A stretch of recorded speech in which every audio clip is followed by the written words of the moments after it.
Bom, então, a partir de agora, apresentamos o painel 3, com o tema Inteligência Artificial. Antes de iniciarmos as apresentações, quero lembrar ao moderador deste painel e aos debatedores que cada intervenção deverá ser de 30 minutos, para que o tempo para perguntas seja mantido. Bom, e como moderador e debatedor deste painel 3, convido ao palco o senhor Tiago Antônio Marmentini Lopes, diretor da MM Metrologia.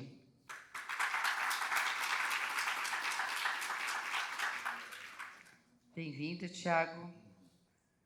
Por favor, as suas considerações iniciais para este painel e depois eu passo para a apresentação.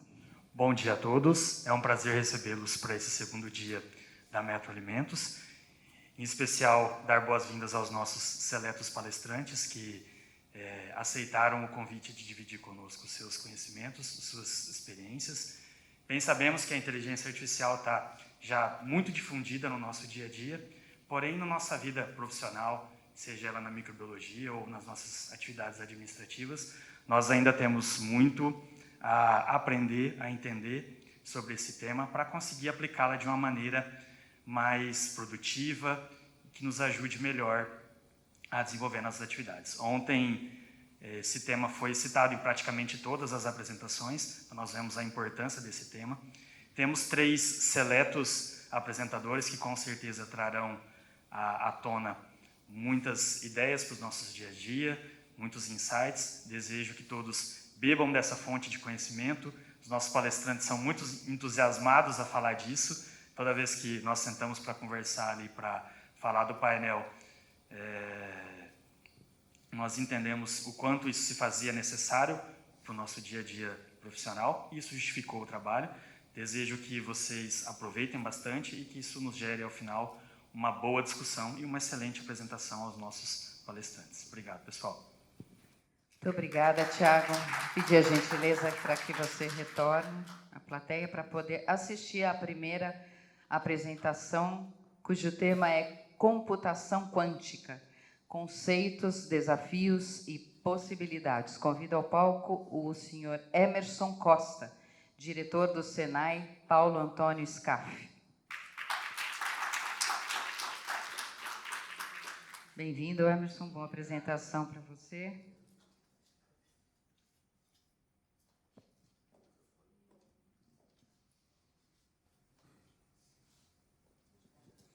Bom dia a todos, tudo bem?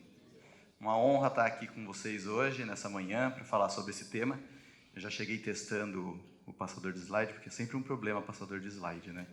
Eu vou falar de computação quântica e não consigo usar o passador de slide.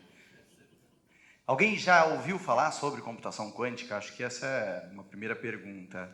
Alguém que já ouviu pode levantar a mão. Quem já viu a foto de um computador? Quando a gente vê aquela foto daquele computador cheio de tubinho, né, na verdade a gente está vendo uma geladeira de luxo. O objetivo daquilo é tentar levar o chip a uma temperatura de 0 Kelvin. Então esse é o grande desafio da computação quântica. Então a ideia é ter uma conversa rápida sobre o que é esse novo mundo que está se desdobrando. Nós não estamos vivendo pela primeira vez uma revolução quântica, nós estamos, na verdade, vivendo a segunda revolução quântica. A primeira revolução quântica é a que nos trouxe aos chips. Então, nós já usamos conceitos de dimensões quânticas para a construção de lasers, de chips. Então, nós já temos equipamentos quânticos no nosso bolso, né, que utilizam conceitos da quântica. A grande questão é que agora nós estamos vivendo uma segunda revolução quântica, que não usa apenas as dimensões do quântico, mas os conceitos da mecânica quântica para otimizar os processos matemáticos. Ok? Então, acho que isso é importante. Qual é a principal diferença, né? As principais diferenças? Na computação clássica, que é a computação que nós usamos, nós temos basicamente 2 estados, 0 e 1, binário. Então, é sim ou não, 0, 1. E na computação quântica, nós temos qualquer coisa entre 0 e 1, inclusive 0 e 1, ao mesmo tempo. Por que isso? Porque se nós pegássemos uma moeda e olhássemos ela, nós temos só o cara e o coroa, Na computação quântica, nós temos essa mesma moeda girando. Então, eu passo, ao invés de ter uma superfície ou duas possibilidades, eu passo a ter uma tridimensionalidade. Então, eu tenho uma esfera trabalhando como elemento de processamento, e não uma superfície, uma placa de duas superfícies. Por que eu tenho uma esfera? Porque na computação quântica, basicamente, nós usamos um elétron, um próton, um núcleo de um átomo como elemento de processamento, e não apenas um sinal elétrico de positivo e negativo. Quais são os dois principais pilares da computação quântica, que são eles que fazem com que nós tenhamos uma otimização ou um incremento de possibilidades de processamento? O primeiro conceito é a sobreposição, que é esse conceito da moeda girando. Então, eu tenho todas as possibilidades ao mesmo tempo. Enquanto a moeda não cair, eu tenho cara e coroa ao mesmo tempo. Concordam comigo? Eu giro a moeda. Enquanto ela não parar de girar, eu tenho todas as possibilidades em jogo. Então, eu tenho todas as possibilidades para cálculos matemáticos sendo realizadas. Então, eu posso combinar milhões de possibilidades enquanto as moedas estão girando. Cada núcleo, cada elétron, cada próton é uma moedinha girando. E tem uma coisa que chama emaranhamento. Esse é um conceito relativamente complexo, porque quando duas coisas se tocam no mundo, independente da distância delas, elas passam a ter um vínculo que vai ser sempre verdadeiro. Então, 2 qubits formam um par inseparável. Eles podem estar um no Brasil e um no Japão. Eles passam a ser um par inseparáveis. E aí, quando eu faço um estímulo em um, o outro dá um resultado também. E isso é uma coisa muito louca, né? Então, o exemplo aqui, para tentar fazer uma analogia, são 2 dados mágicos. A hora que eu jogo um dado mágico, sai 6 aqui no Brasil, e lá no Japão esse dado mágico vai girar sozinho e vai dar 1. Então, essa é uma conexão que existe entre toda a matéria. Toda a matéria, quando se toca, ela passa a ter um vínculo entre si. Ok? E isso, de fato, parece alguma coisa que é muito mágica. E o que é um computador quântico? O computador quântico é, então, esse conjunto de átomos concatenados entre si, e cada átomo, ou cada conjunto de átomos, gera o que a gente chama de qubit. Então, hoje, nós temos computadores quânticos funcionais no mundo? Essa é a primeira pergunta. Sim, mas não para aplicação industrial. Então, hoje, computação quântica ainda é sobre computação quântica. A gente tem computadores quânticos para pesquisar sobre quântica. Ainda não existem soluções industriais sendo desenvolvidas em larga escala para o mercado. O que nós temos é experimentos, testes de algoritmos. E por que nós já estamos falando sobre isso, né? Porque é importante que nós estejamos preparados para uma revolução que se aproxima. Essa revolução traz um conjunto de oportunidades e um conjunto de desafios para todos nós. Então, um exemplo que nós vamos falar um pouco mais à frente é a questão da criptografia. Na computação quântica, nós temos possibilidades de uso de algoritmos especializados em determinados cálculos matemáticos. Então, imaginem que quando nós tivermos a computação quântica, a primeira coisa é que nós provavelmente não teremos um computador quântico no nosso bolso, nem na nossa bolsa. Nós vamos utilizar em nuvens híbridas, onde uma parte do processamento continua sendo feito em computação clássica, e uma parte do processamento vai estar na computação quântica. E qual parte vai para a computação quântica? Os cálculos complexos. O computador quântico não vem para resolver problemas de 2 mais 2, ele vem para resolver problemas que matematicamente são muito difíceis de serem resolvidos. E aqui nós temos um exemplo. Por exemplo, em 2019, a Google resolveu em 200 segundos um problema matemático complexo que levaria 10.000 anos num supercomputador clássico. Na área de alimento, existem problemas matemáticos complexos? Não muitos, mas se a gente pensar, por exemplo, na construção de uma nova molécula, de um novo elemento químico, de uma vacina, né? Naturalmente não área de alimentos, mas microbiologia sim, a computação clássica não consegue resolver alguns desses problemas. A computação quântica consegue. E consegue resolver rápido. Por quê? Porque quando a gente pensa em molécula, eu tenho um computador clássico, que é 0 e 1, tentando, matematicamente, reproduzir alguma coisa que é muito complexo.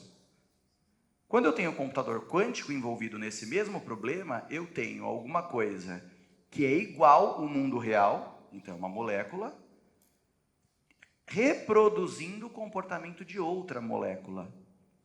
Então isso facilita o cálculo. Por quê? Porque não é mais um modelo matemático tentando imitar alguma coisa que existe na vida real. É alguma coisa na vida real gerando aproximações de outra coisa da vida real. E isso vai facilitar muito o nosso trabalho.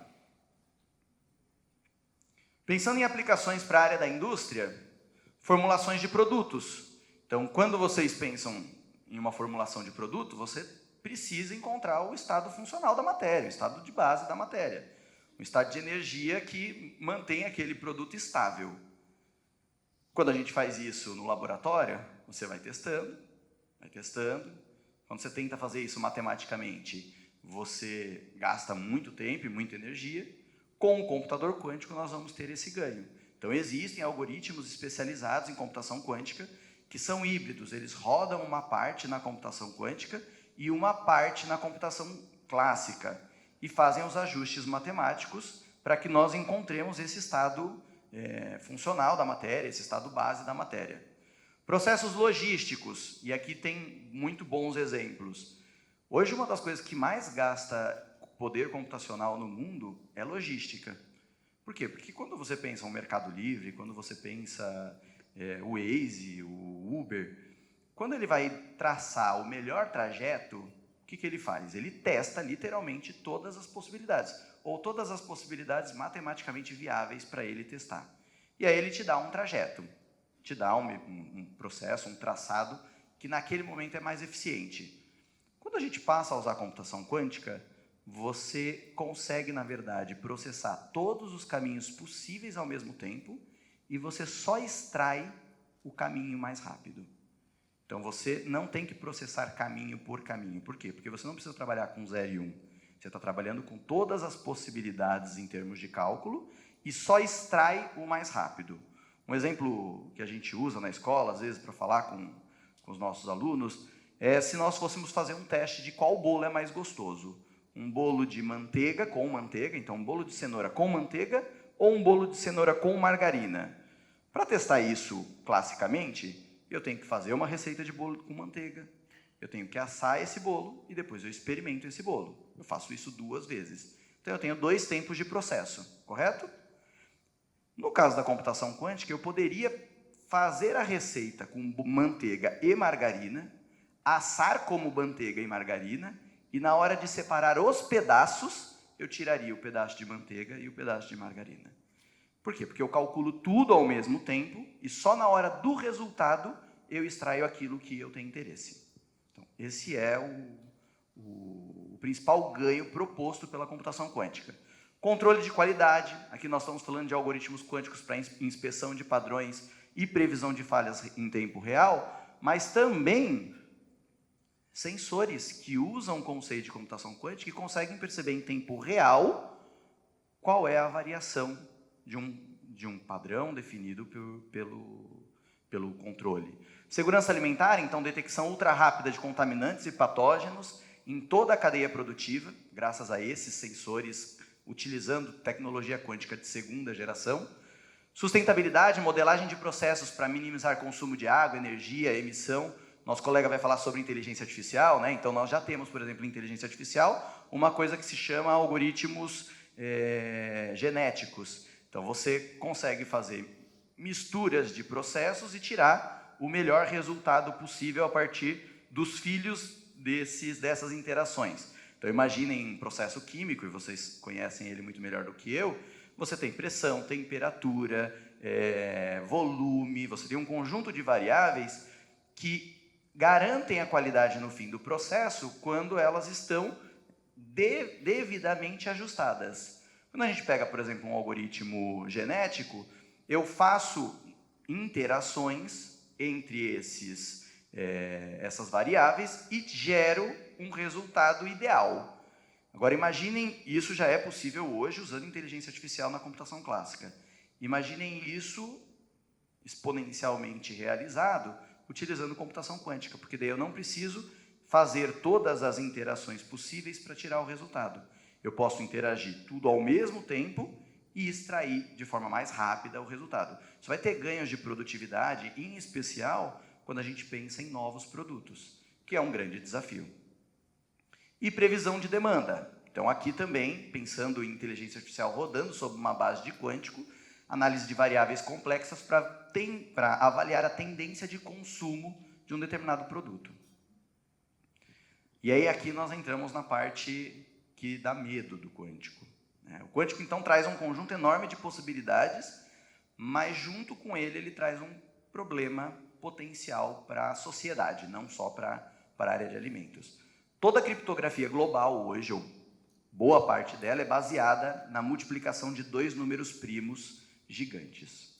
Então, são 2 números primos muito grandes que é muito difícil de fatorar para encontrar os números base, que seriam as chaves. O computador quântico consegue fazer isso de forma muito rápida, porque ele tem um algoritmo especializado para isso. Um dos algoritmos, o de Shor, por exemplo, é especialista em fatoração de números, inclusive números primos. Então, nesse momento, a discussão, e aí essa já é uma discussão de presente, não é uma discussão de futuro, é sobre criptografia pós-quântica. Os nossos sistemas operacionais, os nossos dados, eles estão expostos no mundo. Já tem hacker roubando os nossos dados hoje para descriptografar daqui 4 ou 5 anos. Os nossos dados de saúde, os nossos dados contábeis, os nossos dados como pessoa, eles não vão mudar daqui 5 anos. Então, já existe esse movimento. E por isso é importante o ensino da criptografia pós-quântica nas escolas que naturalmente atuam na área de tecnologia da informação. Então, as chaves quânticas, e aí nós temos 2 modelos de criptografia pós-quântica, a gente pode usar a criptografia quântica e pós-quântica.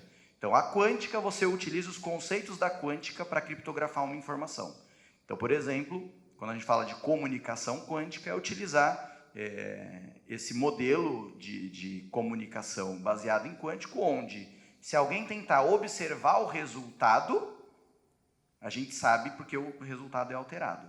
Então, esse é um caminho possível. Só que tem um problema nesse modelo. Alguém pode tentar um tipo de ataque que se chama negação de serviço. Seu objetivo não é roubar o dado, mas é inviabilizar a comunicação. Então, se alguém ficar ali constantemente tentando observar a sua comunicação, cai o seu sistema, o seu processo. Então, um modelo híbrido possível é definir comunicação para a troca das chaves primárias como quântico, e depois que houve a troca das chaves, define um modelo matemático para criptografar essa comunicação. Então, ao invés de termos uma chave pública, você passaria a ter 2 chaves privadas. Então, esse é um modelo possível. Onde a gente já tem isso, por exemplo? Na urna eletrônica. Nós vamos tocar nela daqui a 5 meses, né, em outubro. A nossa urna eletrônica já tem, das muitas camadas, ela é uma cebolona, né, depois que ela está ali dentro, em teoria é muito difícil invadi-la. 2 camadas dela são resistentes ao quântico. Uma utilizando um protocolo do NIST, que é um protocolo que nós utilizamos no Senai, e outra utilizando um protocolo matemático desenvolvido pela BIM. Então, alguma coisa que já está aqui na nossa realidade e que nós temos contato aí de 4 em 4 anos e que já tem computação quântica, pelo menos criptografia pós-quântica, embutida. Falando muito rápido, já nos meus últimos 2 slides, então, eu sou representante da Escola Paulo Antônio Scaff, e nós somos uma escola de referência em inteligência artificial, computação quântica e cibersegurança. Nós temos hoje cursos na área de segurança cibernética, ciência de dados, pós-graduação na área de cibersegurança, inteligência artificial e computação quântica, um conjunto de cursos técnicos gratuitos e mais de 100 títulos na área de cursos livres, na sua grande maioria gratuitos. Então, convido vocês e as famílias de vocês a nos conhecerem. E também um conjunto de serviços na área de cibersegurança. Então, aqui também existe uma oportunidade, estou fazendo meu jabá mesmo, De prestação de serviço para a área de alimentos, porque naturalmente todos nós estamos expostos nesse mundo digital. Então, consultoria em normas e regulamentações, avaliação de maturidade diagnóstico, pen test, auditorias preparatórias, sempre olhando para a área de cibersegurança. Era isso que eu tinha para falar, para compartilhar com vocês. Não vou me alongar muito, espero que eu tenha conseguido ser minimamente claro. Muito obrigado. Muito obrigada, Emerson, pela apresentação. Vou pedir, por gentileza, que você retorne à plateia para eu poder chamar a segunda apresentação deste painel com o tema Introdução à Inteligência Artificial. Antes disso, QR Code da apresentação dele? Não sei se vão colocar, mas se não colocarem agora, a gente coloca no final do painel. Hoje está um pouco conturbada a parte técnica. Mas vamos lá, com o segundo tema deste painel é Introdução à Inteligência Artificial, conceitos, desafios e aplicações. Eu convido ao palco, então, o senhor Érito ou Érito? Érito. Érito Marques de Souza Filho, médico, matemático, mestre em telemedicina e telesaúde da UFRRJ e UFF. E não veio? Ou não mudaram, não me avisaram? É o quê? Você que vai apresentar? Bom, bem-vindo. Você é o Érito. Então, bem-vindo, Érito. Ninguém avisa nada aqui, é uma beleza. Boa apresentação para você. Vamos colocar lá, é que hoje está um problema. Vamos ter paciência, gente. Boa apresentação, aqui está o passador.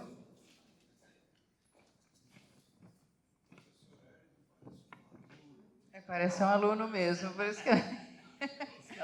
Bem-vindo, viu? Boa apresentação. Obrigado. Bom dia, pessoal. Queria agradecer muitíssimo Celso, Liliane, a Remesp como um todo, pela oportunidade e a honra de estar aqui com vocês. E me coube falar um pouquinho sobre inteligência artificial, que é um tema que eu começo dizendo que eu não tenho conflito de interesses, mas eu tenho, né? Que sou um apaixonado pelo tema, mas eu não tenho nenhum conflito de interesse do ponto de vista médico. E aí eu queria começar com uma provocação. Geralmente eu costumo trazer algumas frases de algumas pessoas que eu gosto de trazer, às vezes, o Jeffrey Hinton, mas hoje eu resolvi trazer uma frase minha, porque eu estou preocupado com algumas coisas, apesar de eu ser um apaixonado por essa área. O que me interroga e me deixa um pouco inquieto é que hoje há muito hype e nem tudo aquilo que o pessoal fala que é inteligência artificial, de fato, o é, e muito do que se fala que é inteligência artificial nem sempre alcança aquilo que você deseja. Tá? Então, às vezes, desenvolver inteligência artificial, ela vai entregar valor, vai ser tão útil quanto você ter um instrumento que você quer calibrar, mas que não faz o que você quer. Né? Esse é um pouco lá aquele camarada que fala, olha, poxa, eu tenho aqui uma chave maravilhosa, mas ela não abre a porta que você precisa. Né? Mas ela é muito bonita. E é um pouco isso. E inteligência artificial não começa agora, né? Ainda que a gente tenha hoje um contato muito maior, isso vem da década de 50. E talvez o que a gente precisa entender é como é que se deu um pouco esse processo, né, até chegar ao que a gente tem hoje. Né? Então, inteligência artificial, uma definição só para a gente ter em mente, é um conjunto de modelos matemáticos computacionais que a gente utiliza para, em última análise, realizar ou simular tarefas que são eminentemente humanas. Então, falar é uma tarefa humana. Na medida que eu tenho uma máquina fazendo isso por mim, eu tenho inteligência artificial. Escrever um texto é uma tarefa eminentemente humana. Na medida que eu tenho o Grok fazendo isso para mim, o Claude, ou o Gemini, ou o ChatGPT, isso também é inteligência artificial. Então, a gente começa a entender que a inteligência artificial não é uma área, é muita coisa. Tem várias áreas lá dentro. Né? E aí, uma coisa que eu gosto de trazer são quais foram os fomentadores, o que fez que algo da década de 50 chegasse hoje em 2026 com tanta força, né? E eu destaco aqui três vamos colocar assim, três fomentadores fundamentais, né?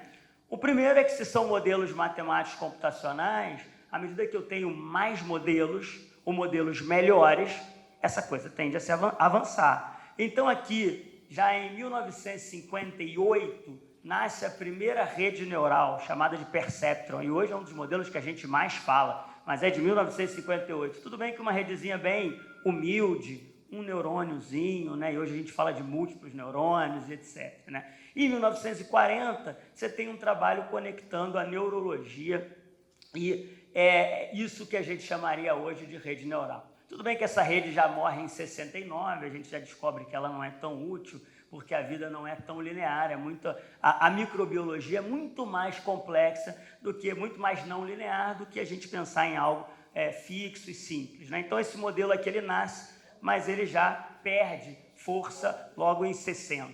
Tá? Há outras coisas aqui nesse meio do caminho, a gente vai ter um inverno dessas redes neurais e depois isso volta com força, já em 1986, quando o grupo do professor Jeffrey Hinton descobre como trabalhar com redes maiores e, na verdade, atualizar as informações, os pesos dentro dessa rede. Tá? Bom, um segundo fomentador é essa indústria aqui que todos nós gostamos, né? Yuri, você que é um jogador, né? Você jogou lá na sua época o Pitfall, né? Isso aqui não jogou não, isso é da minha época. Na minha época a gente jogava e a gente era feliz com isso aqui, tá? Mas hoje em dia essa juventude não se contenta como nós. Eles não olham para isso aqui com a beleza que víamos no passado. E aí já na década de 90 veio o Mario, aí destruiu esse mundo mágico aqui, porque agora tem alguém que entra em cano, que voa, que pega item, e a coisa avança, né? Então o Yuri, ele só quer jogar esses joguinhos aqui com os sobrinhos dele, é o GTA, que tenta emular, se você olhar, quase que uma realidade. Olha a evolução da água ao longo desses jogos. Eu acho que esse slide quer marcar isso. E a indústria dos videogames resolve isso de uma maneira muito pragmática. Eles trazem as chamadas unidades de processamento gráfico, são as GPUs, as placas gráficas. E, em última análise, é como se eu pegasse modelos que são difíceis de resolver, equações lá que o Emerson traz da mecânica dos fluidos, e eu dou um pedacinho para cada um, a gente resolve de maneira paralela e a vida segue. E essa ideia vai ser usada no âmbito da inteligência artificial. Aqueles modelos que eu não conseguia resolver, agora eu passo a conseguir resolver. E as empresas que antes eram empresas de videogames, passam, ou de placas de vídeo, a se apresentar como empresas de inteligência artificial por causa desse tipo de conhecimento. E o terceiro, que eu acho fundamental, o terceiro fomentador, é a gente estar vivendo num mundo em que cada vez mais a gente produz dados.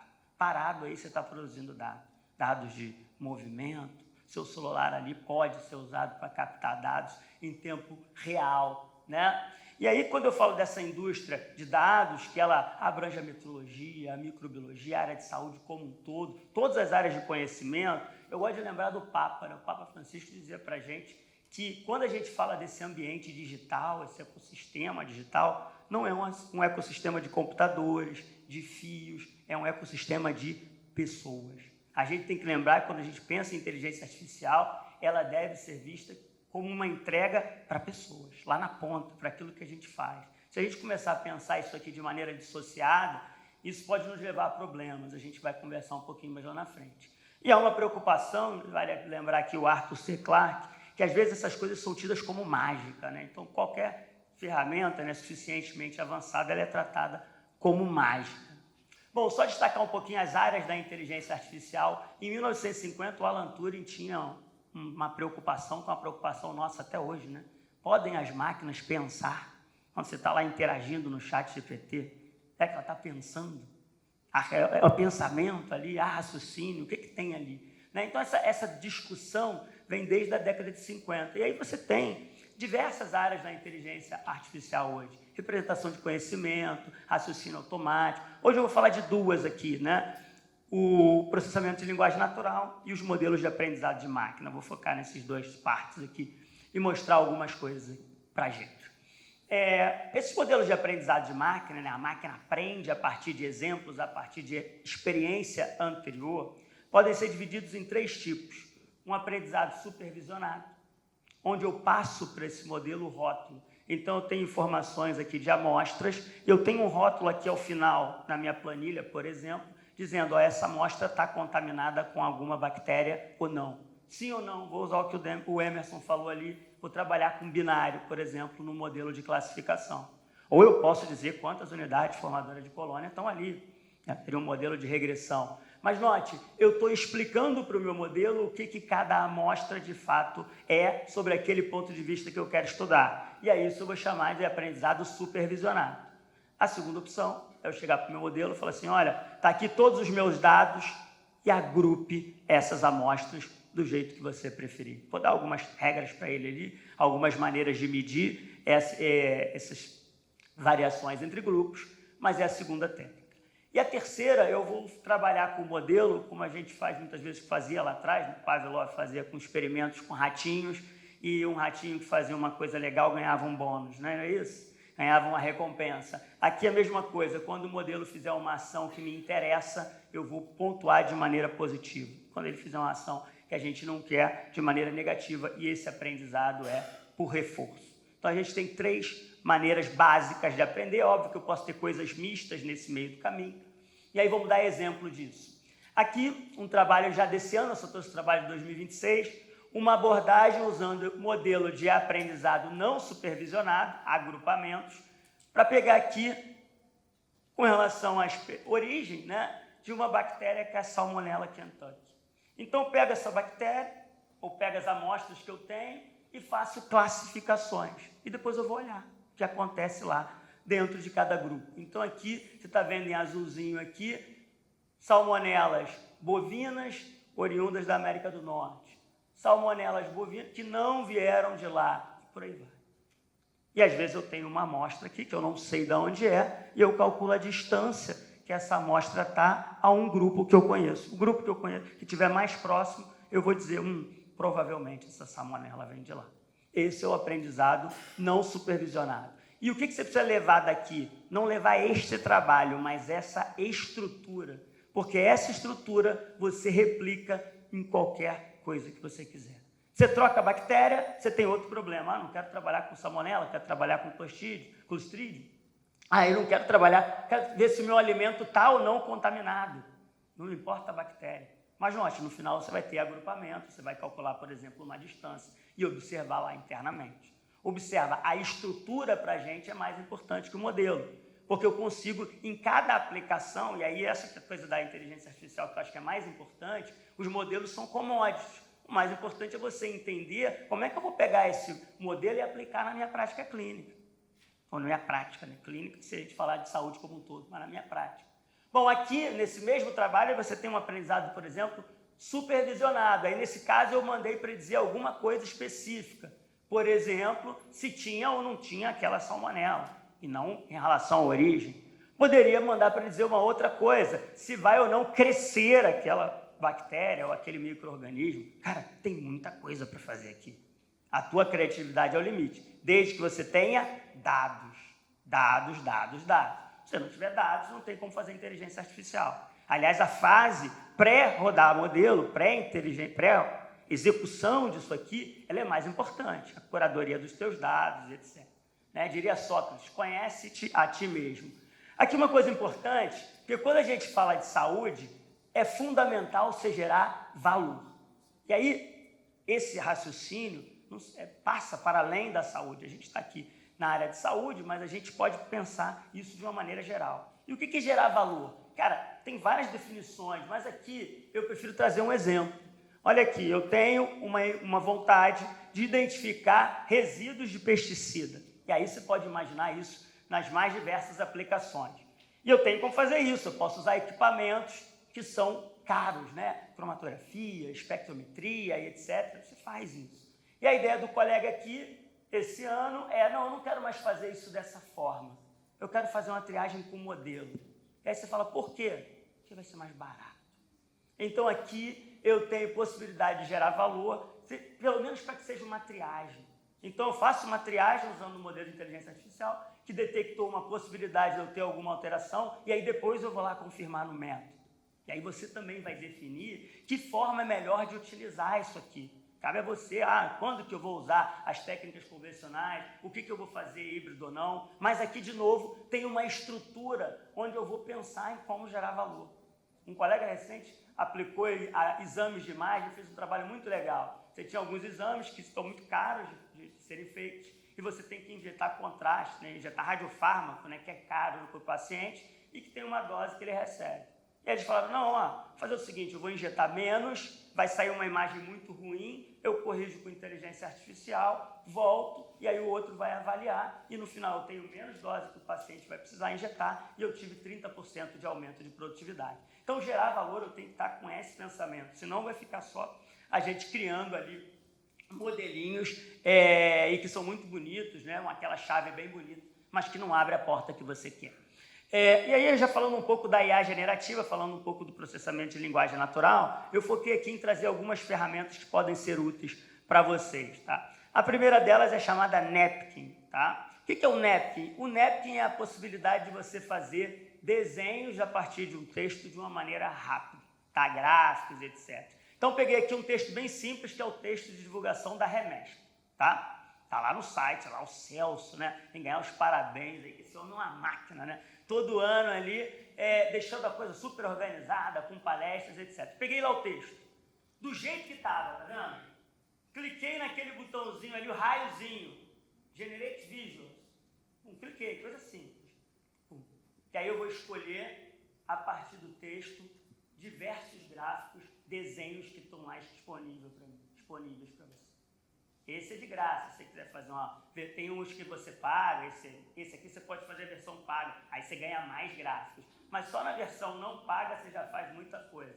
Isso às vezes para uma apresentação, para uma coisa que você está precisando, cara, isso aí te ajuda bastante, tá? Vamos para outra ferramenta. Essa ferramenta já é conhecida de alguns, chamada Notebook LM. Principalmente o paulista, ele é fã do Notebook LM, porque ele está no trânsito de São Paulo. Lá no Rio a gente não está diferente também, não. Mas ele está no trânsito, você tem uma ferramenta que faz para você um podcast do que você quiser.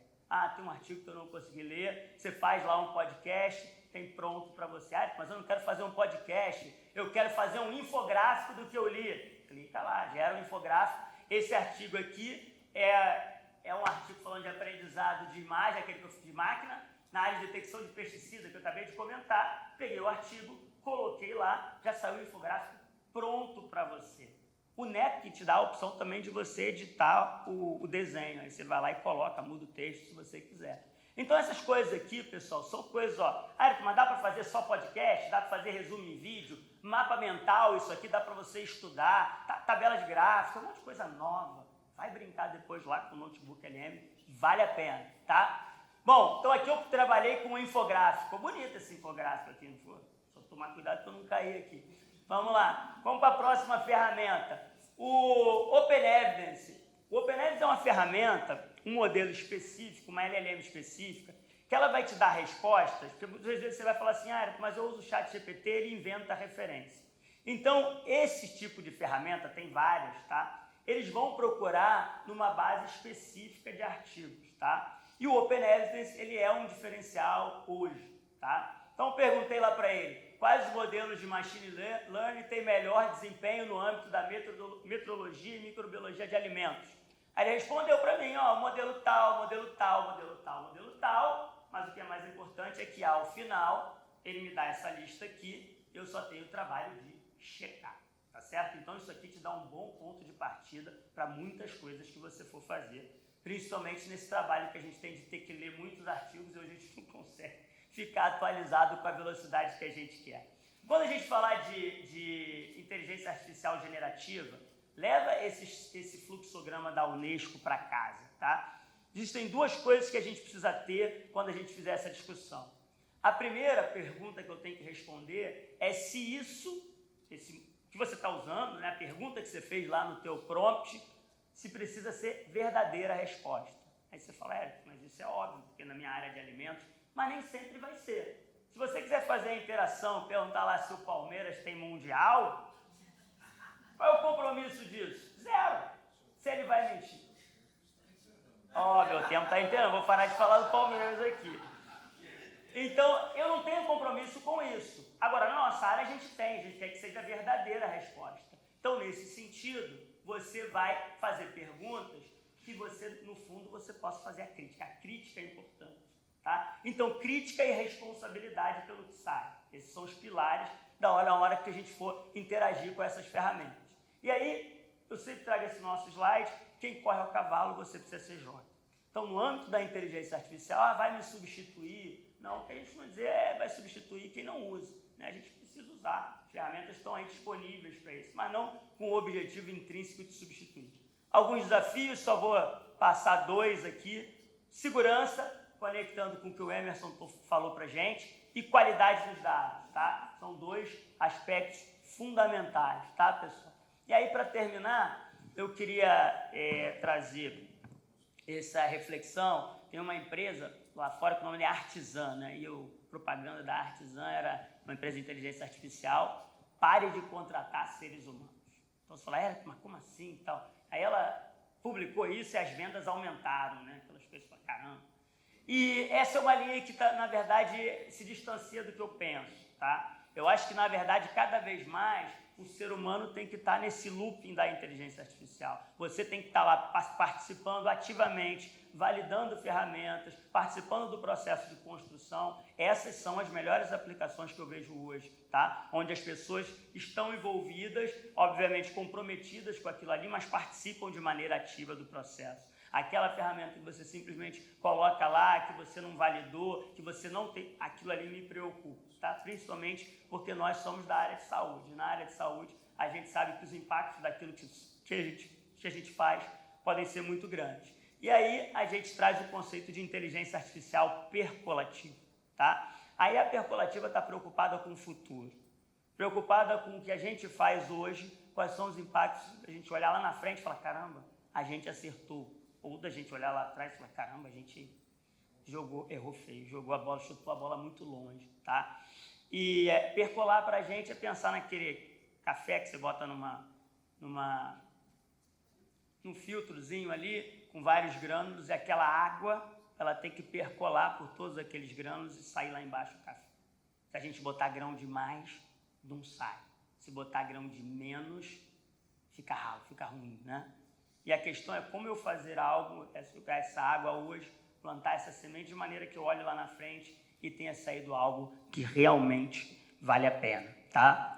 E aí, num ambiente em que tem muito hype, em que muita coisa que o pessoal fala que não é, e que algumas coisas que se fala que de fato mas não entrega o que a gente quer, eu acho que buscar a concretização de uma IA percolativa, né, no âmbito do nosso trabalho é fundamental. Aproveito para agradecer a todos vocês aí, deixar o meu contato.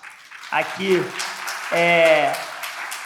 essa área é tão dinâmica, né, que aquela imagem ali vai ficar no meu memorial, né? É uma imagem de uma ferramenta chamada Sora, que foi descontinuada agora no último dia 26 de abril, a OpenAI descontinuou, e essas coisas vão acontecendo, é importante a gente estar atento. Outras ferramentas estão por aí, óbvio, né, no Banana, etc., mas é algo só para a gente ter ideia da velocidade do dinamismo. A gente está caminhando, trocando a roda do carro com o carro andando, tá bom? Obrigado pelo convite, foi uma honra. Muito obrigada, Érica, pela apresentação. Aí está o QR Code da apresentação dele. Obrigada, eu. Então, vamos seguir e finalizar com a terceira e última apresentação deste painel, cujo tema é Das patentes à pesquisa, desenvolvimento e inovação. Eu convido ao palco, então, o senhor Uri Tukov. Ele faz parte da diretoria de inovação, coordenadoria de planejamento e negócios da CPN, do Instituto de Pesquisas Tecnológicas do Estado de São Paulo, IPT. Muito bem-vindo, Yuri, boa apresentação. Obrigadão, pessoal. É uma oportunidade enorme para mim estar aqui, né? Eu trabalho majoritariamente com pesquisa e desenvolvimento e eu acho que assim, a parte de metrologia hoje tem um punhado de oportunidade para se aproximar da pesquisa e desenvolvimento, mas precisa ter o conhecimento de como usar isso. Então, assim, a conversa ela parece meio doida, né? Porque eu falei assim, um link entre metrologia, microbiologia, alimentos e IA. Parece que eu estou linkando o mundo inteiro. Mas a coisa aqui, a conversa, ela é basicamente, a gente vai falar um pouco de busca de patentes, como isso está evoluindo, como a gente identifica atores e, por fim, não parece ter conexão, mas tem, onde está o dinheiro? Onde eu acho dinheiro para fazer pesquisa, desenvolvimento e inovação, mesmo na área de microbiologia, de inteligência artificial e de alimentos. Então, a gente tenta juntar essa temática toda. Então, eu sou pesquisador de IPT, sou doutorando em INPI, colega do Érito, joguei pitfall, mas menti, porque senão eu vou falar quantos anos eu tenho aqui, eu não sei, eu estou naquela dúvida ainda, crise da meia-idade é foda. Mas vamos lá. Pessoal, o que a gente tem hoje? Assim, a gente tem um grande grupo que é propriedade intelectual, aí tem direito autoral, tem software, aí depois vem a propriedade industrial, que aí a gente está falando da aplicação das tecnologias, da parte industrial e da parte econômica. E dentro disso, a gente trata das patentes. As patentes são as patentes de dimensão e os modelos de utilidade. E, pessoal, infelizmente, é uma falha generalizada do nosso ensino, a gente não lê patente. A gente lê artigo pra caramba, quando lê, né? Porque hoje a gente lê notícia, lê tweet, mas assim, a informação patentária detém 70% da informação tecnológica. Só está lá. E a gente não consulta. E eu entendo, é difícil. Cara, fazer busca de anterioridade, vocês vão ver, a coisa é chata. A coisa não é divertida. E aí, a IA está facilitando o jeito que a gente faz essa busca. Mas isso significa a gente usar as ferramentas de inteligência artificial. O Érito falou do ChatGPT aí eu gostei do diagrama ali também, que o ChatGPT ele dá umas pichotadas, né? E outro dia eu joguei um artigo meu, era dissertação minha até, para ele analisar. Aí ele foi, me retornou, e meu campo de especialidade é valoração de tecnologia. Ele me retornou que eu era o criador do modelo de opções reais. E isso é Black Scholes, 73, 10 anos antes de eu nascer, confessando minha idade. Então, assim, pessoal, tem que ter parcimônia, dá uma testada com uma coisa que você conhece para ver se o negócio não está delirando. Então, qual que é o ponto? A gente vai ver um jeito de usar as ferramentas de IA de maneira apropriada, né? Então, aqui um exemplo. Como a gente buscava patentes e para onde a gente está evoluindo, né? O primeiro ponto é o seguinte, você ia fazer uma busca de anterioridade. Primeiro, você tem que estruturar a palavra-chave. Aí já chama um especialista aí, cara. Eu sou administrador de formação. Eu sempre tenho que trabalhar com a ajuda de alguém da área técnica. Isso é normal no meu trabalho, né? E eu tenho conhecimento do uso da ferramenta. Então, assim, já consegui fazer palavra-chave. O cara lá, microbiologia. Como é que você vai truncar essa palavra? Eu vou truncar essa palavra em microbe, por exemplo? Não, vou pegar microbioma. Então vai ter que ser microbiologia, lá no G. Porque aí eu pego todas as derivações. Já começa aí. Wildcard, caractere coringa, asterisco, caramba 4. Operador booleano, ed, or, not, por aí vai. Então, assim, não é uma busca Google. Então o negócio é um pouquinho complexo. Quando você chega no IPC, o IPC é o International Patent Classification, é a classificação internacional de patentes, que classifica as patentes por área tecnológica. Alguém pode me falar assim, ô Yuri, IPC é meio abrangente, né? Podia usar o CPC, sim. O CPC é mais específico, que é o Cooperation Patent Classification, que é do escritório europeu e do USPTO. Mas para o nosso propósito aqui, IPC está bom. Então, qual que é o problema? O próprio IPC, a busca é manual. Você tem que conhecer o que tem lá dentro.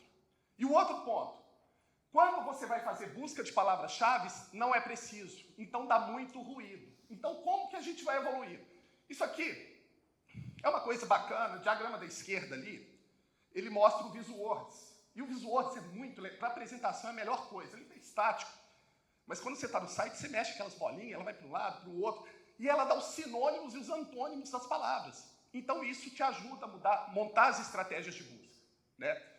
E do lado direito, onde fica a classificação do IPC, ali do site da WIPO, da Organização Internacional de Patentes, a OMP, né? E no INPI também tem. Só que, para ilustrar nosso caso prático, eu fiz uma busca de patente de contagem microbiológica por visão computacional, e aí tem aqueles problemas que ela pode resolver. Quando a gente olha aqui dentro, pessoal, isso com a ajuda da IA, tá? O Perplexity aqui no caso que eu usei.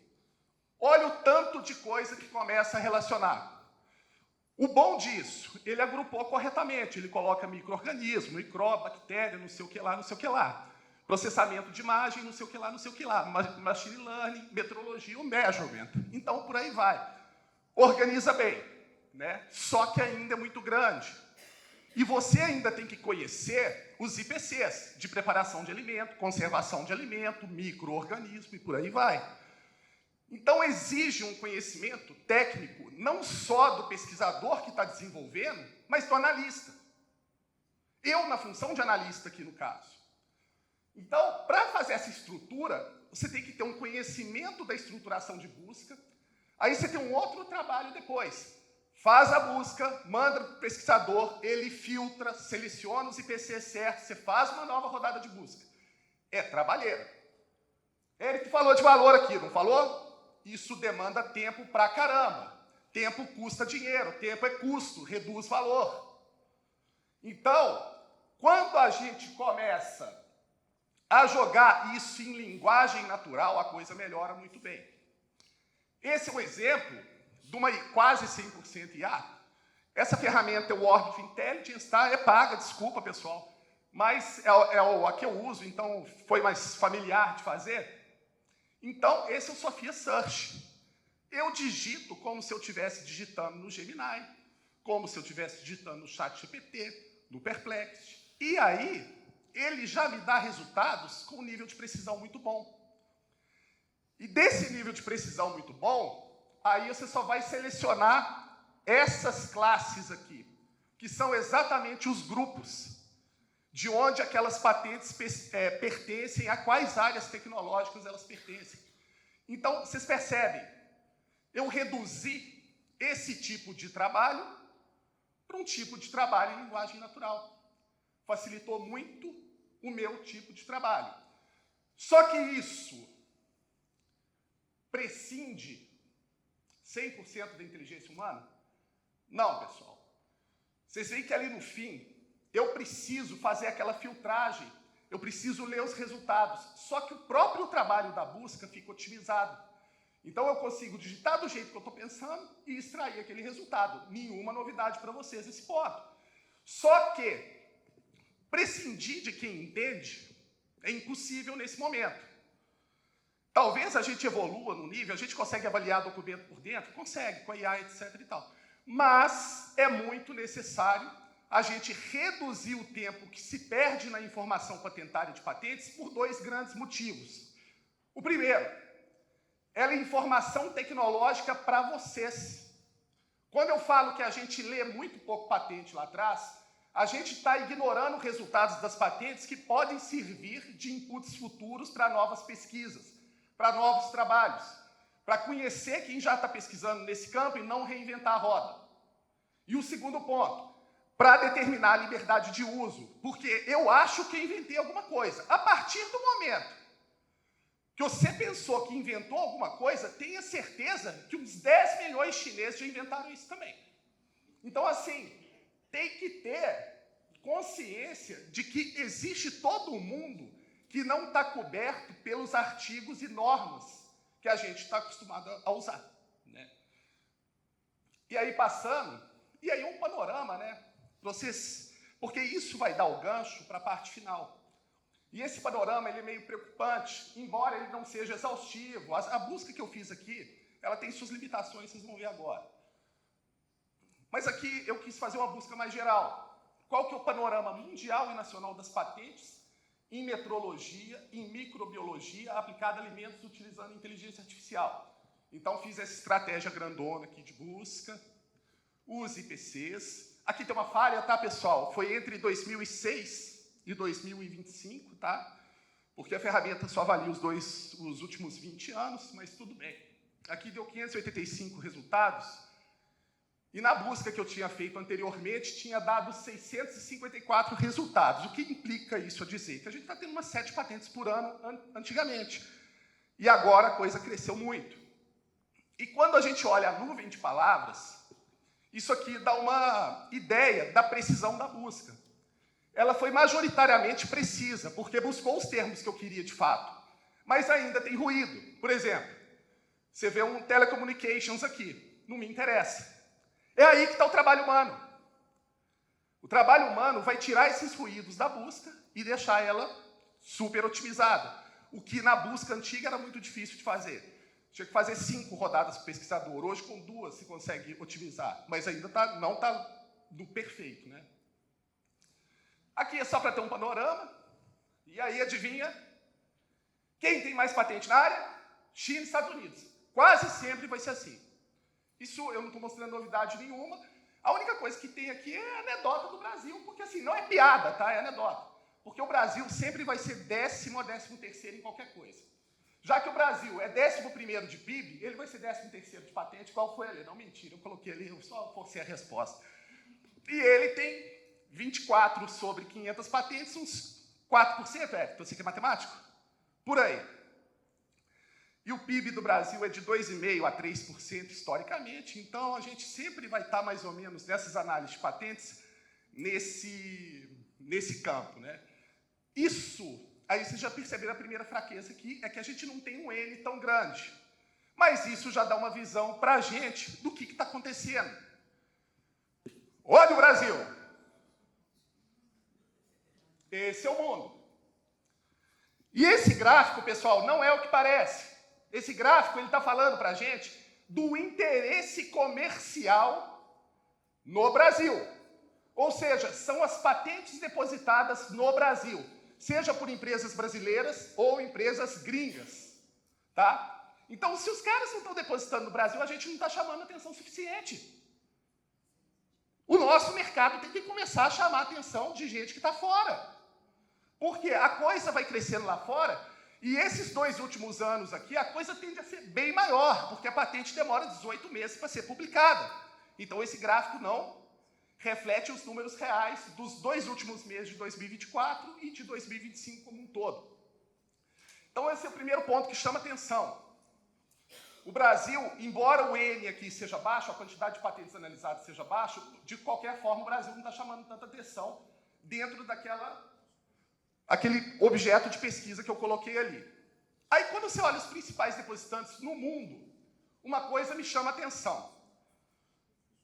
Normalmente, se você for avaliar qualquer campo tecnológico, no mundo, predominantemente, você tem empresas depositando patentes mais que instituições científicas e tecnológicas. Aqui, a gente tem 40%, né? Aqui, as 10 primeiras, você tem uma universidade chinesa, outra chinesa, mais uma chinesa, deve ser, e Harvard. Então, já é um número bem alto. Isso indica que a gente está num campo de pesquisa bem profícuo, porque está começando. As ICTs ainda são representativas. Mas depositantes brasileiros no Brasil, aí não, pessoal. A gente tem uma patente. Daquelas todas que eu mostrei lá, das 24 totais, só uma veio daqui de dentro. E é da UFSCar, da Federal de São Carlos. Isso, a UFSCar assim, nós fora, talvez a minha sintaxe ali não esteja perfeita, mas assim, já dá um indício. A UFSCar é uma universidade de ponta, e isso indica outra coisa. O Brasil sempre, nos depósitos de patentes, é dependente das ICTs. Se você pegar o relatório de 2024 do INPI sobre os principais depositantes de origem nacional, né, você vai ter primeiro Stellantis, passou na frente da Petrobras, geralmente é Petrobras todo ano. A Stellantis é Fiat e Peugeot, né? Se não me engano, isso. Fiat, Peugeot e Citroën. Isso. Passou na frente da Petrobras, Petrobras segundo, aí vem, para mim, assim, uma surpresa maravilhosa. Federal de Campina Grande, Universidade Federal da Paraíba e Lili, Universidade Federal de Minas Gerais. Essas são as 5 principais do Brasil. Se você pega os 50 maiores depositantes do Brasil, 70% são entes públicos, ou seja, 35. E se você pega desses mesmos 50, 66% são ICTs públicas. Então, o Brasil depende muito da pesquisa realizada em universidades e institutos públicos de pesquisa. E aí vem minha pergunta. Quer dizer, minha pergunta vem depois, né, que eu esqueci desse slide. Minha pergunta vai ser... mas pode ser aqui também. A gente está usando essas universidades do jeito que a gente deveria estar usando? A gente está acessando elas do jeito que a gente deveria estar usando? A gente não está usando ela por quê? Está faltando o quê? Está faltando elas se comunicarem melhor, elas saírem dos castelos delas? Por exemplo, eu sou do IPT lá no Butantã, a gente procurar mais os outros, está faltando dinheiro? Então isso a gente vai ver mais para frente. Mas o Brasil é o seguinte, a gente está naquele nível incipiente, enquanto o mundo está crescendo nesse campo. E aí o Brasil, como oportunidade para as empresas, né? Aí majoritariamente empresas, como utilizar melhores recursos que estão nessas ICTs públicas, igual eu citei. E aí vem a ponte prática para a inovação. Uma coisa que eu gosto de deixar bem claro, viu, pessoal? P&D não é inovação. Isso tem que ser bem claro para todo mundo. Inovação é resultado. Inovação é eu transformar num processo que me gera mais valor, como diz o Érico, ou num processo que me economize recursos, que tenha um impacto social, que tenha um impacto ambiental, e isso é inovação, porque deu resultado lá na ponta. P&D é esforço, assim como patente é esforço. Se vai dar inovação ou não vai dar inovação, a gente não sabe. Mas a gente tem que tentar usar desse tipo de coisa para conseguir ter resultados.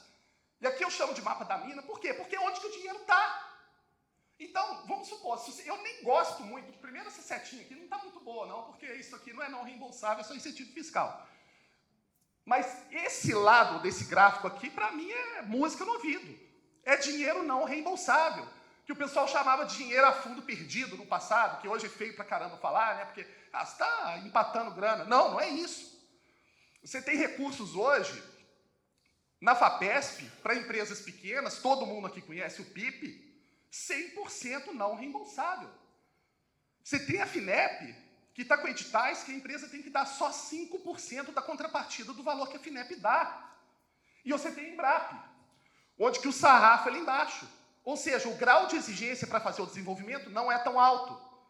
E o pessoal está procurando esse dinheiro cada vez mais, mas ainda muito longe do que pode procurar, porque está sobrando dinheiro nessas agências. Certo? Então, eu costumo dizer assim, esse roadmap ele funciona da seguinte maneira. Se você não tem dinheiro nenhum, vai no PIP. Se você tem um dinheirinho e não quer discutir propriedade intelectual, vai na FINEP. Agora, se você não quer dor de cabeça, vai na Embrap. Porque, assim, não estou criticando os outros programas. É que você preencher um FINEP e um FAPESP exige tutano. É difícil. Embrap vai chegar uma babá, tipo eu, que sou representante comercial da unidade de materiais de alto desempenho do IPT, vamos escrever junto? Vamos ver sua proposta? É um consultor. Não que eu faça para todo mundo, que eu sou humano, né, velho? Então, às vezes, o cara chega, vou salvar o mundo. Não, calma, nem aqui não. Quero capital de giro. Não, vai no banco. Aqui é recurso não reembolsável para pesquisa e desenvolvimento. Então, vamos lá. Aí, pessoal, eu estou na Embrap desde antes da Embrap, desde 2012. 2012 a 2014 eu participei da Embrap Piloto e desde então eu estou na unidade de materiais de alto desempenho do IPT, mas sempre vinculado ao IPT. Naquela época, pessoal, a gente tinha 90 milhões para gastar com o projeto de P&D. Sabe quanto a gente gastou? 54 milhões e 778 mil. Parece muito? Não é muito. Muito seria se faltasse para os 90 milhões. Era para ter gasto, 2 anos é o suficiente para gastar esse dinheiro. Tá? E aí, qual que é o problema? As pessoas não conhecem o programa direito. Quem conhece são as empresas iniciadas. São as empresas que fazem parte da ANPEI. São essas Petrobras da vida que ficam com o máximo de patente sempre. É o pessoal que já está imerso no Sistema Nacional de Inovação. E o outro? É aquilo que eu falei antes, o match. O que eu quero dizer com match? O cara quer capital de giro, mas eu estou dando P&D. Então, tem um trabalho de educação nesse meio aí também. Tá? E isso é um pouco culpa nossa. E aí, esse gráfico ficou horroroso, pessoal. Na hora que eu mandei para o Celso, ele desformatou. Isso era para ser uma pizza de 2 sabores, ficou só um. Isso era para ser 33% da Embrap, que é o modelo tradicional. E a Embrap dá 33% não reembolsável para as empresas, e o resto é dividido entre a ICT e a empresa. Só que você tem uma modalidade de Embrap e BNDES. E aqui eu já vou mostrar a todos Aqui é o modelo para a empresa que não quer dor de cabeça. Aqui é para as médias empresas, com o BNDES, e aqui é para as pequenas. Porque no BNDES, a Embrap dá 50% do valor para o desenvolvimento de pesquisa. No Sebrae, a coisa melhora. Você pega uma empresa com faturamento até 4 milhões e 800, e essa empresa vai receber 50% da Embrap e mais de 150 mil a 300 mil do Sebrae. E ela vai ter que dar uma contrapartida ali de entre 10% e 25% do custo do projeto. Então, cada modalidade pega um tipo de público diferente. Tá? E esse dinheiro está disponível. Adivinha qual que acaba mais rápido? Esse aqui não acaba. Esse está lá, agora esse aqui tem que correr. Por quê? A empresa vai pagar, em melhor das hipóteses, lá 10% do custo do projeto. E com a consultoria junto das unidades Embrap no Brasil, que são 90. Né? Então, isso aqui é como você pega o dinheiro. Para pegar o dinheiro da Embrap, eu vou simplificar esse slide em 4 passos.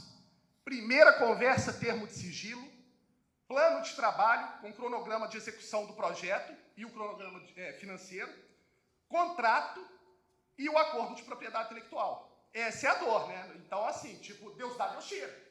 Então, lógico que você vai fazer o projeto, mas você vai negociar uma propriedade intelectual. Negociar API na Embrap é complicado? Depende da instituição que você está negociando. Só que tudo que é combinado não sai caro. Se a empresa que está tomando recurso do outro lado já sabe a regra do jogo, ela entra e aceita. Porque ela sabe que nem todo projeto vai chegar lá no fim e gerar propriedade intelectual e vai gerar valor. Isso faz parte do risco de pesquisa e desenvolvimento. O que não pode acontecer é as pessoas continuarem deixando de se aproximar das unidades Embrap para tomar o recurso. E aí, quando a gente vem para o campo de vocês, aqui, eu peguei 3 exemplos. Tá? Quando a gente pega a Federal de Mato Grosso do Sul e o Senai Distrito Industrial São Bernardo do Campo, aqui, tá, pessoal? Vocês têm linhas de pesquisa bem definidas para a parte de metrologia. Ah, mas metrologia não é P&D. Quem disse? A Embrap hoje, ela não vai auditar o projeto com manual de Frascati debaixo do braço. O manual de Frascati é horroroso nesse ponto, porque o P&D é rígido. Ela vai auditar o projeto querendo saber se você evoluiu de um nível de maturidade A para um nível B, se isso tem potencial de inovação lá na frente, e se isso pode trazer resultados para a empresa e para a ICT que está fazendo o projeto. Então, não é mais aquele manual de Frascati enorme, com todas aquelas regras de P&D. Então, você pega Federal de Mato Grosso do Sul, com o protocolo de qualidade e segurança alimentar, e a parte do Senai, que pega toda essa biotecnologia envolvida e aplicada a alimentos, inclusive alimentos, né, que eles pegam grandes áreas ali, e tem essas linhas de pesquisa, é só conversar com eles. É só procurar essas 2 instituições e bater papo. E o IPT, por exemplo, tem um exemplo. Isso é um projeto que a gente usou inteligência artificial e visão computacional para seleção de sementes, isso para aplicação agro, tá? Foi mais próximo que a gente fez de alimentos. Mas o IPT tem a linha de biotecnologia também, né? Ó, ixi, deu doideira aqui. Cadê? Oi? Eu volto aqui. É só apertar play, né? E aí, pessoal, para finalizar, né? Já mostramos aqui. Se aquelas linhas ali tiverem insuficientes para vocês, tem esse Brasil inteiro, ó, todas as regiões.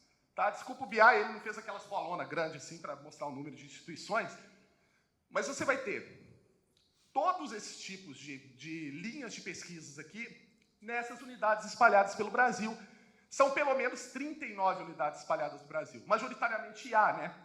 Mas você tem 11 de alimentos e 7 da parte de microbiologia. Então, dentro do Brasil, para fazer pesquisa e desenvolvimento, não falta opção.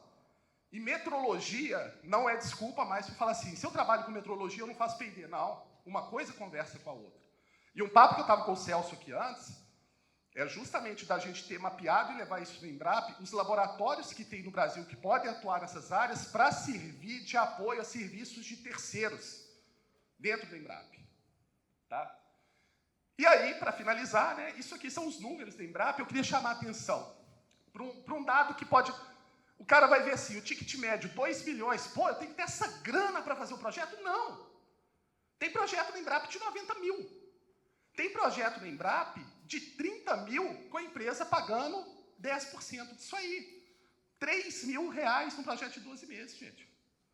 Então, assim, depende do escopo do projeto que você está fazendo. Esse é o primeiro número. E, por falar em dinheiro, a empresa, na média, ela aportou 47,3% dos recursos.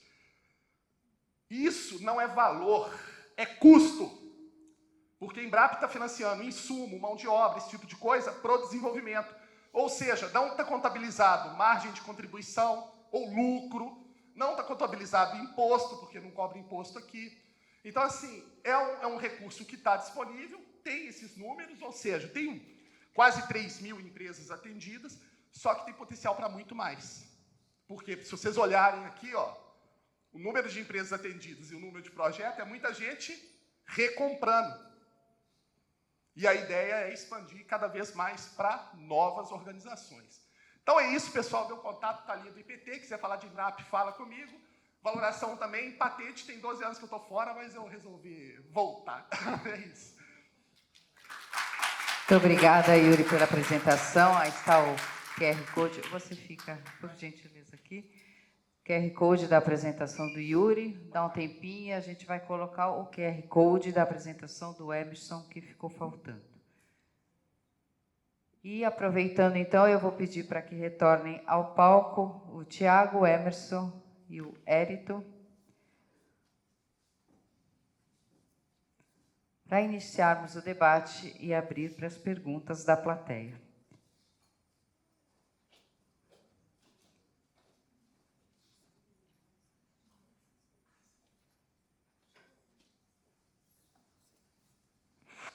Vamos pôr o QR Code do Emerson, por favor.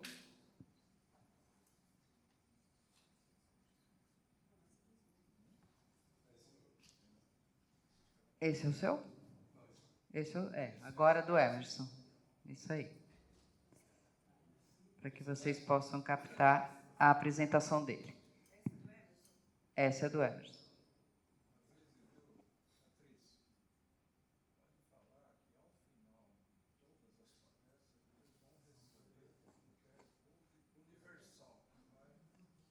Então, ao final do dia de hoje, todos irão receber todas as apresentações, isso, e o QR Code universal, com todas as palestras.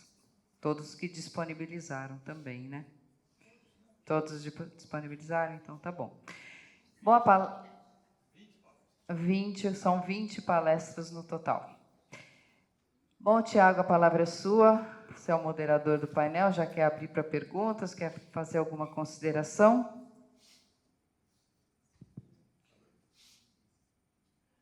Bom, primeiro, agradecer a Remesp pela oportunidade, agradecer os palestrantes pela brilhante exposição e pela riqueza de conteúdos, e aí passar a palavra para a plateia para ver quem tem perguntas.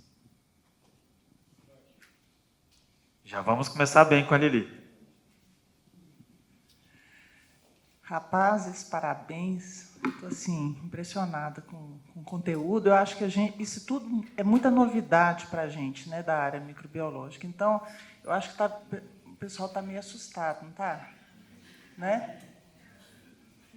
Pois é. Então, estamos juntos. Mas, olha, eu gostaria de fazer uma pergunta genérica, assim, a princípio genérica e uma específica, tá, para o Yuri. A genérica não é generativa nem percolativa, tá? Mas é o seguinte: qual o cuidado dentro da área microbiológica, pensando na questão de uso da inteligência artificial, aproveitando da capacidade da utilização da computação quântica, da mecânica quântica, né, como você falou. Qual o risco que vocês já pensaram da possibilidade da alucinação da inteligência artificial para, por exemplo, controles, o uso da inteligência artificial para controles de patógenos dentro de uma indústria? O risco da alucinação, se alguém já chegou a pensar sobre isso? da possibilidade de acontecer isso? Isso é a primeira pergunta.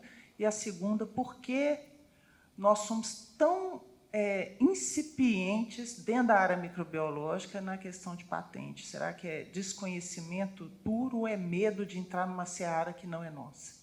Então, essas são as duas perguntas.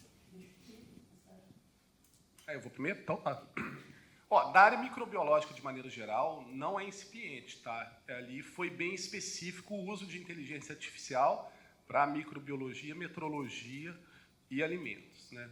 Mas o Brasil, de maneira mais ampla, né, nesse sentido, é um adotante de tecnologia muito tardio, né? Então, quando a gente pega aquelas informações que eu trouxe, eu estou falando de coisas muito novas. Tanto que foi até bom ter feito o recorte 30, depois 20, porque não tinha nada no mundo inteiro, né, de 96 até 2006. E o negócio começou a estourar mais para frente. E o Brasil continua num ritmo muito incipiente. O que vem acontecendo na prática, que eu vejo em CTs de maneira geral no Brasil? Todo mundo está colocando que faz IA, tá? Mas a verdade é que, basicamente, o pessoal está colocando que faz algum tipo de computação, né? Não necessariamente inteligência artificial. E aí, aproveitando que a palavra está no hype, vou pegar o slide do Érico, aí todo mundo saiu falando que faz, mas efetivamente a gente não está tendo desenvolvimento naquela área de aplicação. Eu não fiz uma busca mais ampla, mas acho que tem radar do INPI nesse sentido, que aí eu te daria uma resposta mais completa nesse ponto. Mas o que eu vejo, assim, tem um pessoal aproveitando o momento, né? E o Brasil ser tradicionalmente um adotante tardio de tecnologia, e isso não seria diferente para o hype que está tendo agora. Hoje você está tendo muito usuário, né, de inteligência artificial, e mesmo assim nos meios privilegiados que a gente frequenta, né? Se você pegar de maneira ampla, nem usuário a gente tem direito. O pessoal vai fazer igual o Érico falou. A pergunta mais perguntada para o ChatGPT é, de fato, se o Palmeiras é campeão de 51. Então, assim, é um uso instagramável do negócio, sabe? Então, é complicado. Eu não sei se eu respondi, Lili, mas é mais ou menos nesse sentido. Aí a outra que é mais capciosa para os outros.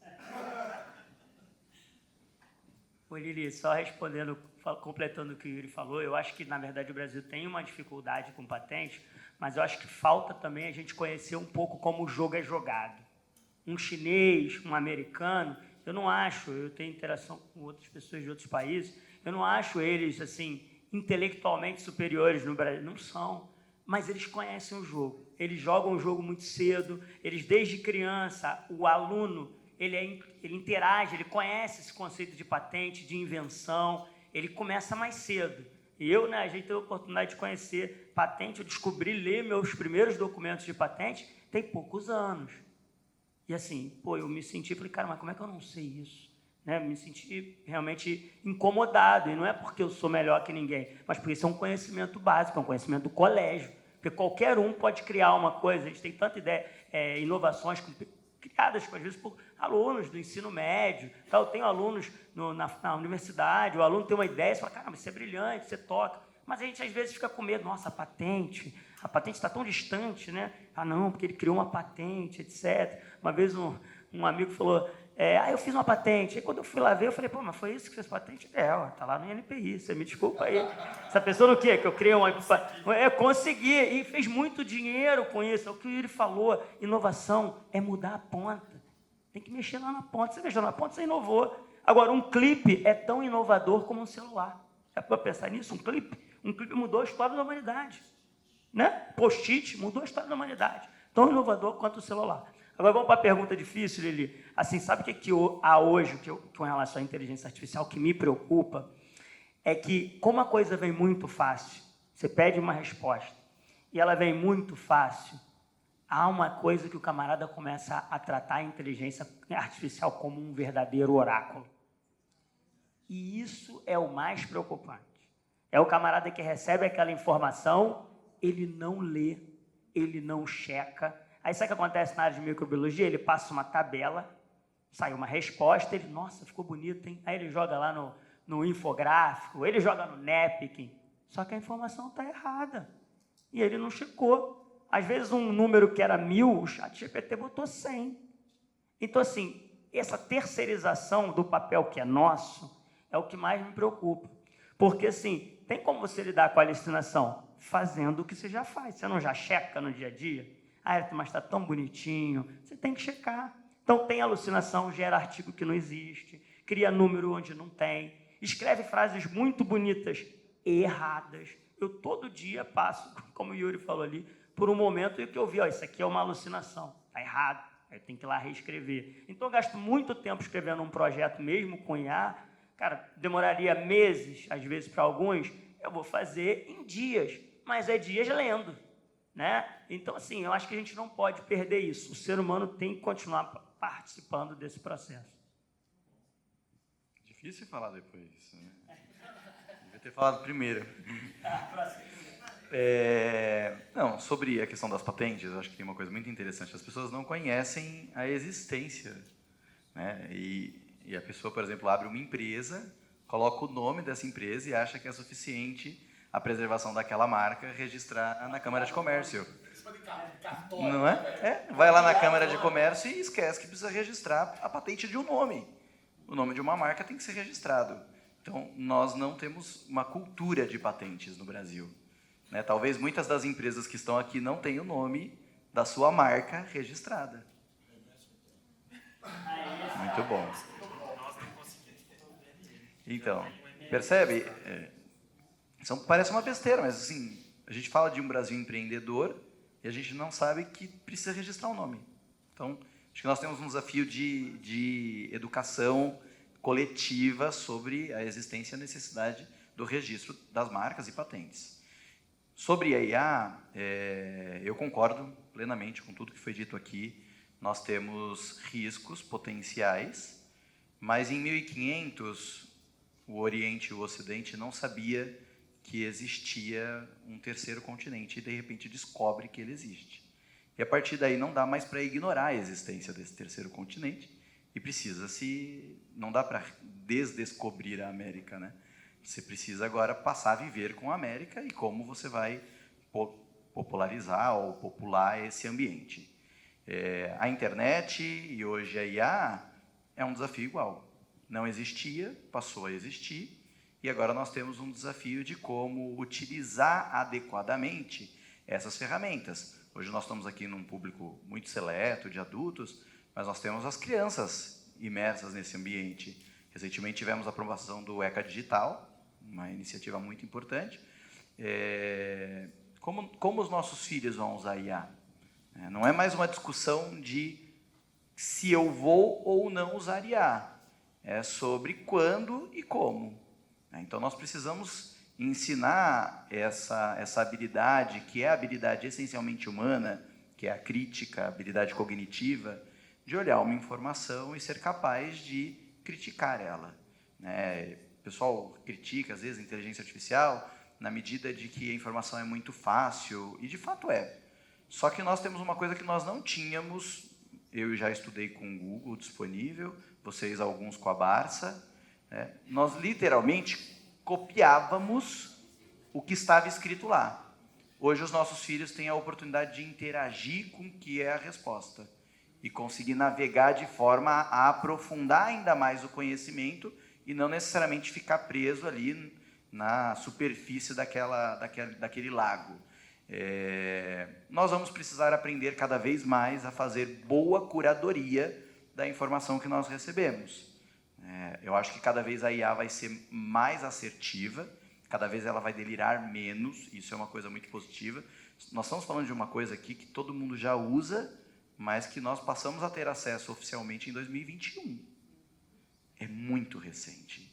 É muito recente e com incrementos de qualidade exponenciais.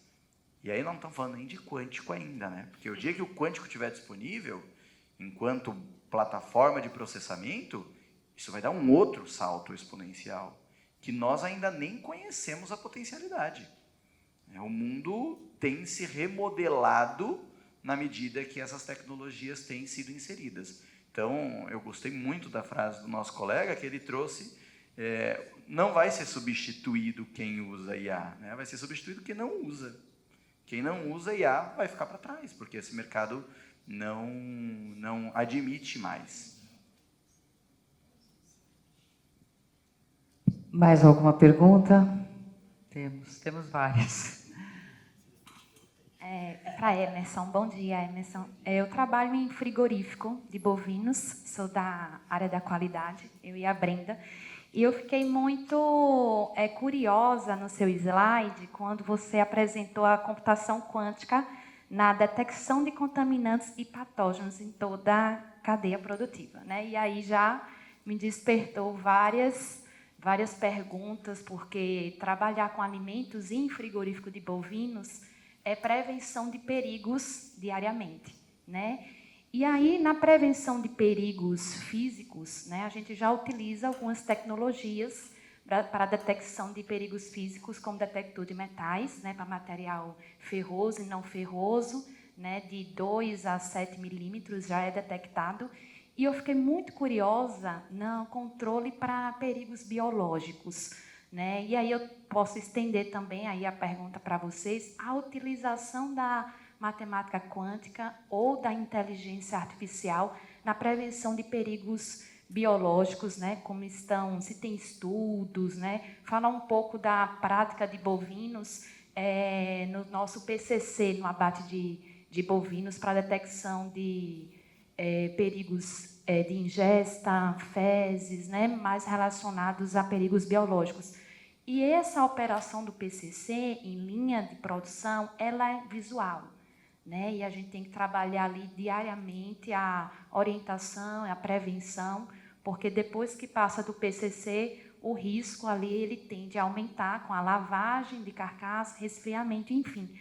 Existe algum estudo nesse direcionamento com inteligência artificial, que a gente já tem estudos para classificação de bovinos utilizando a IA, né? Para você classificar e tipificar, né, por cobertura de gordura e na detecção de perigos biológicos.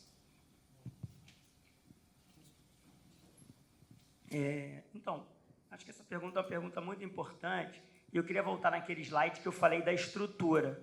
O modelo já está pronto. O que está faltando hoje são os dados. Então, existem iniciativas, que eu posso dizer ali, pontuais, algumas coisas, mas o que me preocupa é que não são modelos que você já pode pegar e colocar na tua prática. Porque eu não sei como foram treinados, para que bactérias foram treinadas, ou para que micro-organismos foram treinados, e mesmo que tenham sido, o ambiente lá fora não é necessariamente o que você tem lá. Então, o que é importante? Por isso que o nosso envolvimento é fundamental, né? Porque, assim, os dados da nossa prática, e a gente pode pegar no próprio Brasil, né? Você pegar um frigorífico em que pese a lei ser a mesma, o modus operandi varia, se é no Sul, se é no Rio, se é em São Paulo, se é em Goiás, a gente sabe disso. Então, o que está faltando, na minha visão, hoje, é uma cultura maior do dado. Porque sempre, se eu pensar no aprendizado supervisionado, não importa, você vai ter que me dar aquela, vou chamar de amostra aqui, ou aquele ente que você está examinando, você vai ter que me dizer se tem ou não bactérias, qual é a quantidade, e você vai precisar treinar o teu modelo a partir dali. Mas note, o modelo já está pronto, a gente já conhece essa matemática, como o Emerson já falou, e estamos caminhando para a matemática ainda mais sofisticada. Mas o que a gente não tem hoje? Um trabalho de estruturação, curadoria, o Emerson usou essa palavra que é muito importante, curadoria desse dado. Esse é o desafio. E é um desafio seu, lá no estudo de bovinos, mas é um desafio do colega que está estudando suínos, não importa. Isso aí, essa estrutura, por isso que eu pensei mais na estrutura em vez da aplicação em si, porque você consegue fazer lá. Mas, óbvio, você vai precisar fazer esse treinamento. Tem iniciativas, mas não são iniciativas em que, na minha visão, você vai simplesmente fazer esse transplante, né? Vou pegar daqui e vou usar na minha prática. Não necessariamente vai dar certo. Há estudos, só para você ter uma ideia do impacto, estudos com imagem. Às vezes eu tenho uma determinada imagem e o meu modelo ele tem uma taxa de acerto, uma acurácia, por exemplo, sei lá, de 99%. Mas é um estudo feito lá fora, com imagens e nos Estados Unidos. Aí eu trago o mesmo estudo, o mesmo modelo para as imagens daqui. Aí o estudo tem o desempenho passa para 70%. Você sai de algo que estava em alto nível para algo que talvez na tua prática o uso seja muito limitado. Então, acho que o nosso desafio está nesse ponto hoje. mais nesse ponto dessa fase pré, antes de você rodar o modelo, do que necessariamente no modelo em si. Legal. Só separando o quântico da IA, tá bom? Em termos de quântico, o desafio que nós estamos vivendo ainda como sociedade é de hardware. Então, ainda não existe, né? Então, se vocês ouvirem alguém falando, já temos um computador que roda tudo, ainda não existe um computador quântico que é 100% funcional. Nós temos um computador quântico no Senai, com 3 qubits, e nós conseguimos rodar, sim, alguns algoritmos, mas nós não conseguimos ainda gerar soluções industriais. Tá? Então, existe uma potencialidade enorme em termos de hardware para detecção de padrões usando computação quântica, mas ainda estamos falando de prática laboratorial, de patente, né, de construção de TRL ali de 5, 6, chegando em 7, ainda não temos TRL 9 em computação quântica tão pronto para usar. Pensando em IA, a IA é muito boa para identificar o que nós somos ruins, e às vezes ela é muito ruim para identificar o que nós somos bons. Então, quem já viu, né, às vezes você pega um cachorrinho e um muff, né? A IA talvez não consiga distinguir de fato o que era um cachorrinho e o que era um muff. Agora, nós vamos distinguir com tranquilidade. Quando a gente pega pequenas variações, nós somos ruins em identificar. Então, talvez uma quantidade de patógenos que é muito pequena, que talvez um equipamento nosso ainda não é capaz de detectar, né, sem que eu tenha que fazer uma multiplicação desses patógenos, a IA já consegue pegar com mais facilidade, porque ela é boa em pegar padrões matemáticos. E aí, na matemática, qualquer variação pode gerar um novo padrão. Então, acredito sim que a IA é um caminho potencial para solucionar. Acredito plenamente no que o colega trouxe também. Nós não conseguimos trabalhar com modelos que já foram treinados, às vezes, em um ambiente muito diferente. Então, temperatura vai influenciar, microclima vai influenciar, porque, de novo, ela é especialista em pegar pequenas variações. Pequenas variações pode ser o microclima do ambiente. Né? Em um ambiente específico, você tem um padrão, muda a temperatura, você já tem um outro padrão. É interessante, recentemente tinha uma IA que tinha de detecção visual, que tinha uma acurácia de 98% na identificação de lobos. Um modelo não supervisionado. E aí, quando abriu a caixinha preta, na verdade, ele identificava o lobo porque se tinha ou não neve atrás dele. Ou seja, ela não olhava o lobo, ela olhava a imagem e aí tinha neve, era lobo, não tinha neve, era husky siberiano, né? Então, percebe? É uma coisa que nós, naturalmente, não olharíamos. Nós iríamos tentar identificar padrões a partir de outros elementos da imagem, que não necessariamente a neve. É possível? Sim, é possível. Mas precisa ser construído dentro do seu ambiente com, de novo, a matemática por trás está pronta. Eu acho que nós temos maturidade social já da matemática de IA. O que a gente precisa são de bons dados e bom treinamento com esses dados. Então, de fato, você vai precisar continuar lá por alguns anos ou por alguns meses, coletando a amostra, fazendo análise laboratorial e falando para a IA, aqui tinha, aqui não tinha. E aí sim ela vai passar a ser eficiente. Nós temos alguns trabalhos no Senai, eu não conheço nenhum na área de IA, na área de alimentos, é muito provável que a escola de alimentos tenha desenvolvido e a gente pode apresentar no futuro, mas usando, por exemplo, a área têxtil, onde a gente usa a visão computacional para identificar falha do fio da tecelagem. Tecelagem é um processo extremamente rápido, que visualmente é impossível, né? Então o ser humano não consegue identificar e a visão computacional consegue verificar um fio que foi rompido e parar o processo de produção. Então, é uma questão de treinamento. Quanto tempo levou para treinar esse modelo? Quase 1 ano. Mas ele está lá e ele está funcionando. Vamos a ela? Oi, gente. E depois só mais uma que precisamos encerrar, tá bom? Sou Fabiana, da empresa Neogen. Eu devo dizer que o sonho dos nossos clientes é ter detector automático de micro-organismos, é fato. A gente ainda não chegou lá online em tempo real, né? Não chegamos lá. Mas a minha pergunta, eu participei de alguns eventos de grandes empresas e eu tenho ouvido falar muito do uso da IA para acompanhamento de mudanças climáticas e verificação específica até de falta de matérias-primas ou de uma ruptura grande de matérias-primas. Eu queria ouvir a opinião de vocês, porque eu acho que é até percolativa, né, futurista, e é algo que eu gostaria muito que a IA nos ajudasse a resolver esse problema. Mas eu tenho visto muito mais a gente teve pragas, teve falta de cacau, problema na laranja, e eu acho que agora é um problema real de monitoramento na indústria de alimentos. Legal. É possível? É possível. Uma das coisas que a gente mais gasta poder computacional hoje, além dos processos logísticos, é meteorologia. Por quê? Porque você está mexendo com muitas variáveis que nós não temos controle. Então, os grandes supercomputadores que existiam até 2015 eram voltados para a previsão de tempo, né? Quando a gente fala aí de computação quântica, aí nós vamos dar um salto nessa possibilidade de trabalhar com múltiplas variáveis muito complexas e a redução desse tempo, por quê? De novo, tudo isso matematicamente é muito complexo, porque você está lidando com muitas variáveis que são de difícil predição. Quando você traz para a computação quântica, você consegue trabalhar com todas elas ao mesmo tempo. E aí isso ganha uma escala de velocidade de processamento dessa informação que seguramente vai ser benéfico. De quanto tempo nós estamos falando? Talvez de 5 anos, de 7 anos? A Gartner fala de computação quântica sendo funcional em 5 anos, numa janela de tempo de 5 anos.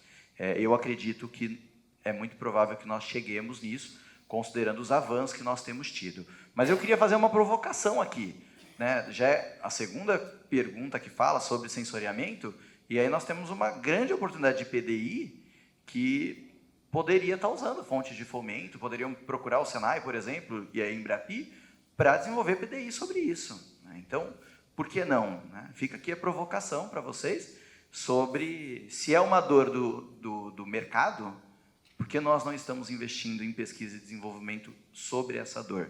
Por que deixar só para as chinesas e americanas fazerem isso? Só completar e trazer uma visão complementar que o Emerson falou, que eu acho interessante. A gente tem muitos problemas para resolver nas nossas áreas, né? Esse é um ponto. E a gente, muitas vezes, tem a impressão de que todos vão ser resolvidos com a IA. Eu acho que aí não.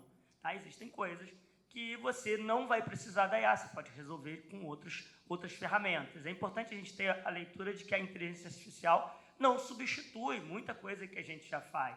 Tá? Como o Emerson falou, vai vir a computação quântica, está cada vez mais próxima, a gente imagina que ela vai crescer mais e mais, e a gente vai continuar tendo a computação clássica. Com a IA a mesma coisa, a gente vai precisar várias outras coisas que a gente já faz, você pode usar outras ferramentas. E por que eu estou falando isso? Porque eu acho que a gente tem que definir muitas vezes, quando você tem múltiplos problemas que você quer atacar, é importante você ter alguns focos. Então, muitas vezes, a gente vai voltar à conversa que eu tive com o Thiago ali, você tem lá aquela sortinha, aí você tem lá um pé de manga, né, Thiago? Aí você olha aquela manga lá em cima, brilhante, bonita, você fala, pô, essa aí vai dar trabalho.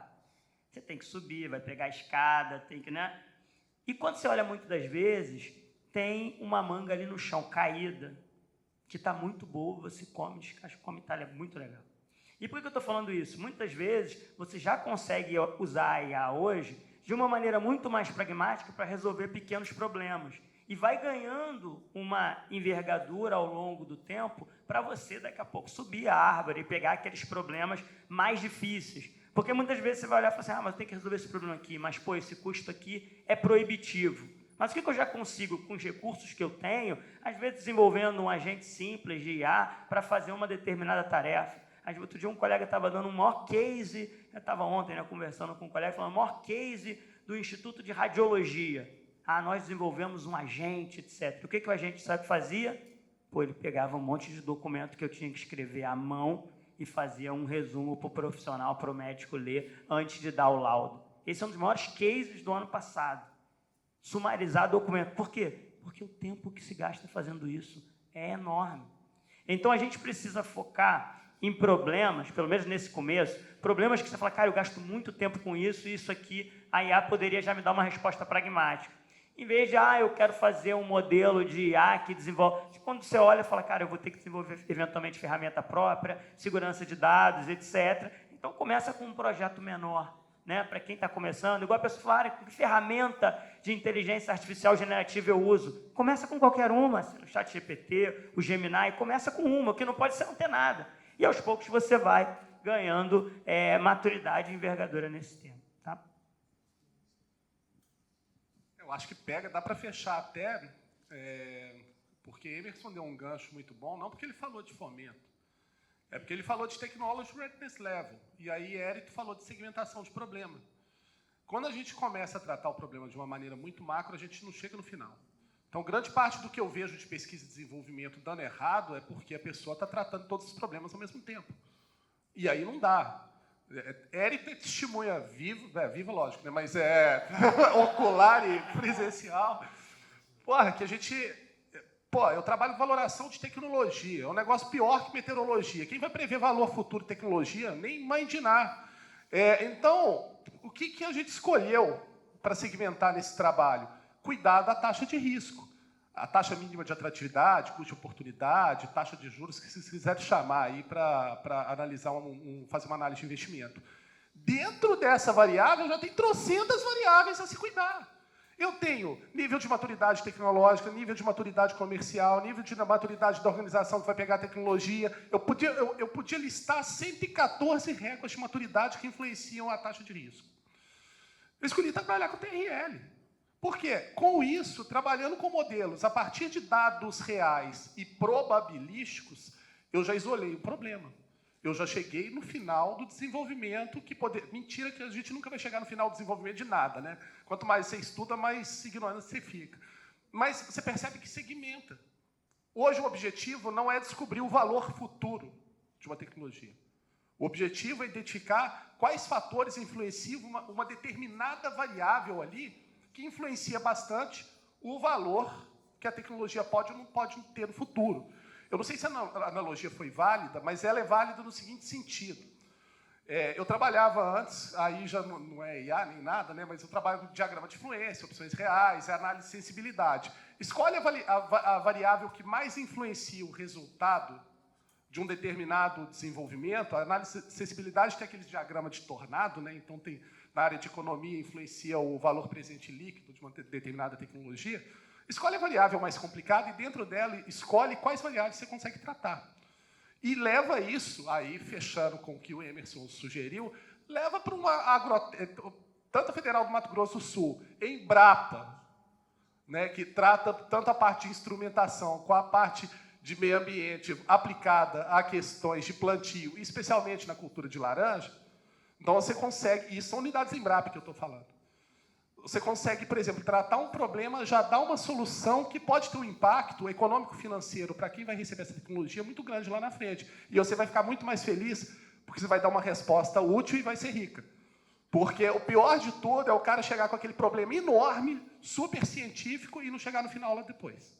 E tudo que eles falaram aqui antes foi, basicamente, maturidade e delimitação bastante assertiva do problema que você tem. Vamos lá para Oi, meu nome é Jeane Altair. Talvez a minha pergunta / indicação de vocês seja simples, mas a gente que trabalha na área de laboratório, está na bancada, a gente tem muitos dados para serem analisados, principalmente dados de tendência de carta controle, por exemplo.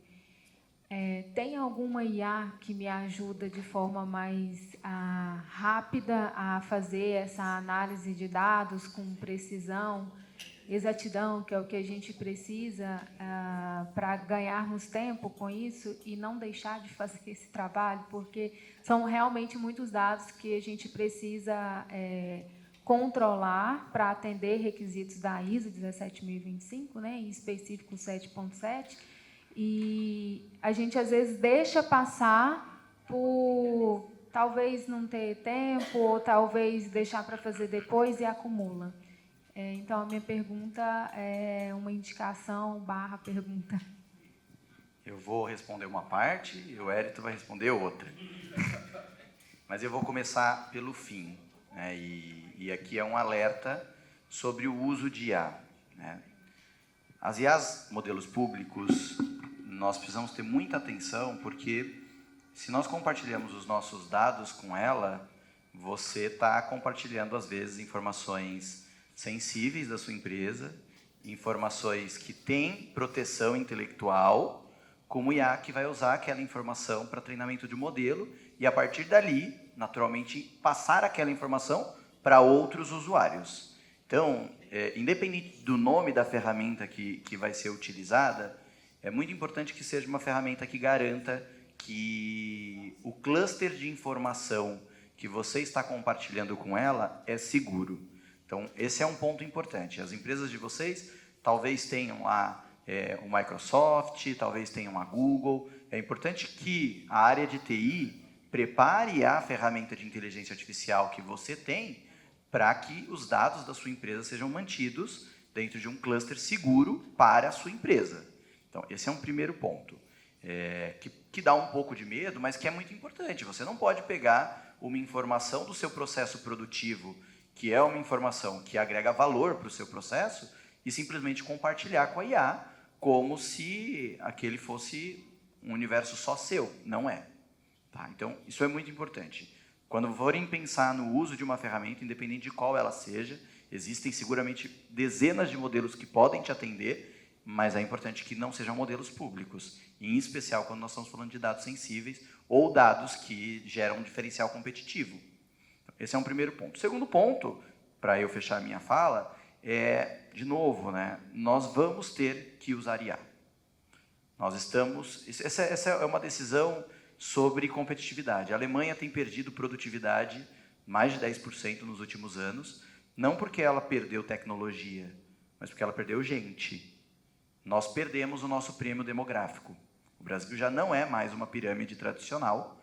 A expectativa é que em 2050 nós tenhamos apenas 63% da população do estado de São Paulo economicamente ativa. Então, é um número bastante assustador. Se nós não implementarmos não só IA, tecnologia, para incremento de produtividade, nós não teremos economia para manter a qualidade de vida para os 100%. Então, essa não é uma reflexão sobre se eu devo ir para a tecnologia ou não. Se eu não for para a tecnologia, a chance da minha empresa fechar é alta. Quem sente hoje aqui dificuldade para contratação? É uma dor universal. E aí não é porque as pessoas não querem trabalhar, é porque não tem pessoas. Nós já estamos em franco emprego, há pelo menos um ano, 5% da população está desempregado, o resto está empregado. Os jovens são cada vez menos, então nós temos cada vez menos jovens disponíveis, as famílias têm menos filhos. Como é que nós vamos resolver esse problema? Não vai mais ser com gente. Então, não é uma questão de tirar emprego das pessoas, e essa é uma reflexão importante. Nós não vamos tirar emprego. Existe uma pesquisa do Fórum Econômico Mundial que mostra que 90 milhões de empregos vão ser destruídos com a IA. 90 milhões. Em contrapartida, 160 milhões de empregos vão ser construídos por causa da IA. Ou seja, nós temos um saldo positivo de 70 milhões. Existe espaço para todo mundo, existe espaço para nós nos recolocarmos nesse mercado. A grande questão é, quando nós faremos? Quanto mais nós demorarmos para isso, 2050 é amanhã, quanto mais nós demorarmos para isso, mais longe de continuar com as nossas portas abertas nós estaremos. Então, essa era a minha tentativa de resposta, mas com certeza o nosso colega tem respostas melhores sobre o modelo. Não, pior que a sua resposta, eu concordo, na verdade, é repetir uma boa parte, você me poupou aqui um tempo. Na verdade, eu queria reforçar o que o Emerson falou. O que acontece hoje é o seguinte, como a gente tem muito hype, a gente às vezes tem a impressão de que a IA vai, de novo, resolver todos esses problemas. Alguns problemas não, né? Alguns problemas você vai precisar de outras ferramentas. Há uma escassez, né, de profissionais no mercado para construir muitas dessas ferramentas, mas o que eu acho que é mais importante É a gente, nessa ideia que o Yuri falou da gente identificar a dor, é importante a gente perceber o seguinte, olha, seria melhor eu adquirir uma ferramenta dessa que já vem pronta, que não conhece a minha realidade, ou eu mesmo ir desenvolvendo os modelos aos poucos. Essa é uma decisão que você vai precisar tomar. Porque muitas vezes essas ferramentas, e aí você pode falar de ferramentas clássicas, etc., você vai desenvolver coisas, mas às vezes já vem uma coisa já enlatado, desculpa esse termo, não é no sentido pejorativo, mas que não atende o que você precisa. Então, o mais importante no seu caso é, não, eu vou criar uma cultura de IA aqui, eu vou desenvolver alguns agentes específicos e eu vou começando devagar. Qual é o meu principal problema aqui? Eu vou fazer um modelo que seja capaz de identificar, por exemplo, uma determinada variação em algum parâmetro e sinalizar para mim que aquilo ali ocorreu, e toda vez que isso é sinalizado, a minha equipe vai tomar um conjunto de condutas. Fiz um modelo. Pô, funcionou? Está funcionando legal? Tal. Vamos para uma outra. Então, a empresa vai crescendo de maneira incremental. E não simplesmente, vou pegar essa ferramenta, coloco aqui, etc. E quando você vai olhar, fala, caramba, gastei dinheiro, gastei tempo e no final não me atendeu. Então, é uma coisa até para você controlar a questão da previsibilidade de custo, né? Ter uma maior referência em relação a isso. Né? Como o Yuri falou, valorar tecnologia é muito difícil. Né? E olha que ele trabalha com isso já há bastante tempo e ele fica falando para mim que, cara... Então, que nunca acaba, né, Yuri? O negócio é muito difícil e tal. Então, assim, minha sugestão para ti, a gente pode depois conversar, vamos desenvolver coisas específicas. Vamos elencar essa principal dor, e uma vez que você tem isso já bem estabelecido, cara, vamos montar um modelo que vai fazer isso. E vamos analisar este modelo na sua empresa. Porque nem sempre você transplantar de um lugar para outro, ou a nossa colega... Às vezes os problemas são parecidos do ponto de vista da modelagem matemática, mas a operação é muito diferente. Os dados de referência são outros. Entendeu? Então, assim, eu acho que isso é muito importante nesse momento. E aí reforço o que o Emerson falou. Cara, a gente não vai se furtar mais de usar a IA, mas eu tenho que começar de algum lugar. Vou começar, às vezes, com uma coisa simples, mexendo em um processo. E à medida que eu vou ganhando mais musculatura, mais envergadura em relação a isso, eu vou me aventurando, mas eu vou fazendo isso de uma maneira também com maior previsibilidade de gastos, de custos. Né? Porque se sair simplesmente comprando a melhor ferramenta, hoje, pessoal, você tem, nessas ferramentas de IA generativa, tem ferramentas que você vai pagar $20, hoje você vai pagar R$2.000, e até mais. E aí, outro dia eu encontrei uma colega que falou, eu estou gastando R$2.000 de ferramentas de IA. E aí a questão não é se você está pagando 2.000 ou 20.000, não é essa. A questão é, aquilo ali gera valor para você? Tem gente que sim, tem gente que está com tanta ferramenta e fala, Érico, eu estou usando essa ferramenta, estou com esses agentes já prontos e tal. Agora, Érico, eu estou pagando aqui várias ferramentas e, cara, eu uso uma. Então, esse é um ponto também. Então, acho que as empresas, de uma maneira geral, em particular a sua, vão precisar entender esse time e, a partir daí, definir, olha, eu vou seguir por esse caminho aqui, esse é o meu projeto nesse semestre. Próximo semestre eu tenho outro. Eu vou... É claro que depois que você fez eu tenho esse parâmetro aqui que eu estou avaliando. Transplantar para um outro parâmetro de preço também é fácil, desde que você tenha os dados. Então, são duas coisas. Um investimento nessa parte do projeto, vamos chamar assim, e o segundo na coleta de dados. Então, é importante falar que aquela pessoa que está lá na ponta, pô, cara, esse dado que você está registrando aí, ele é importante para mim. Ele vai ser usado no modelo. Não faz isso de qualquer maneira. Eu preciso treinar a equipe, mostrar cada dado que você está recolhendo para a inteligência artificial, a fidedignidade desse dado, a qualidade desse dado, faz diferença. Então, tem que mudar um pouco da nossa cultura organizacional, que muitas vezes eu estou preenchendo uma planilha, mas eu estou um pouco relapso, porque minha prioridade, às vezes, é a operação lá na ponta. Né? E tem que ser, mas se você entender que aquele dado está relacionado de maneira indireta à operação lá na ponta e vai contribuir para melhorar lá na ponta, isso é fundamental. Na área de saúde, na área médica, a gente tem esse problema, que às vezes o médico, não, eu quero resolver a vida do paciente e tal, mas você também ajuda a resolver a vida do paciente quando você pega as informações dele. Então, anamnese, fazer um exame físico de qualidade. Então, é a mesma coisa, isso vale para qualquer área. Tá? Yuri. O meu nem é resposta, é quase uma pergunta e mais o que a gente vem fazendo lá dentro do IPT. Né? Pelo que entendi, você trabalha em laboratório, você já tem uma série de dados, né? Você precisaria ter isso compilado, etc. e tal. E aí, dando muito na fala do Emerson em questão pública, o que o IPT está desenvolvendo é desenvolvendo os próprios agentes de IA baseados nos históricos de dados laboratoriais e parâmetros de normas. Então, vamos supor, você pega muito... E análise documental, o IPT gera 4.000 relatórios técnicos por ano. Então, assim, a massa de dados é muito boa. E para nosso propósito de agilizar o output, a resposta, né, a partir de dados reais, está sendo satisfatório. Né? Não está perfeito, porque a gente ainda está treinando os modelos, etc. E tal. Pra você ter uma ideia, esse raciocínio está se aplicando até a parte jurídico-contratual.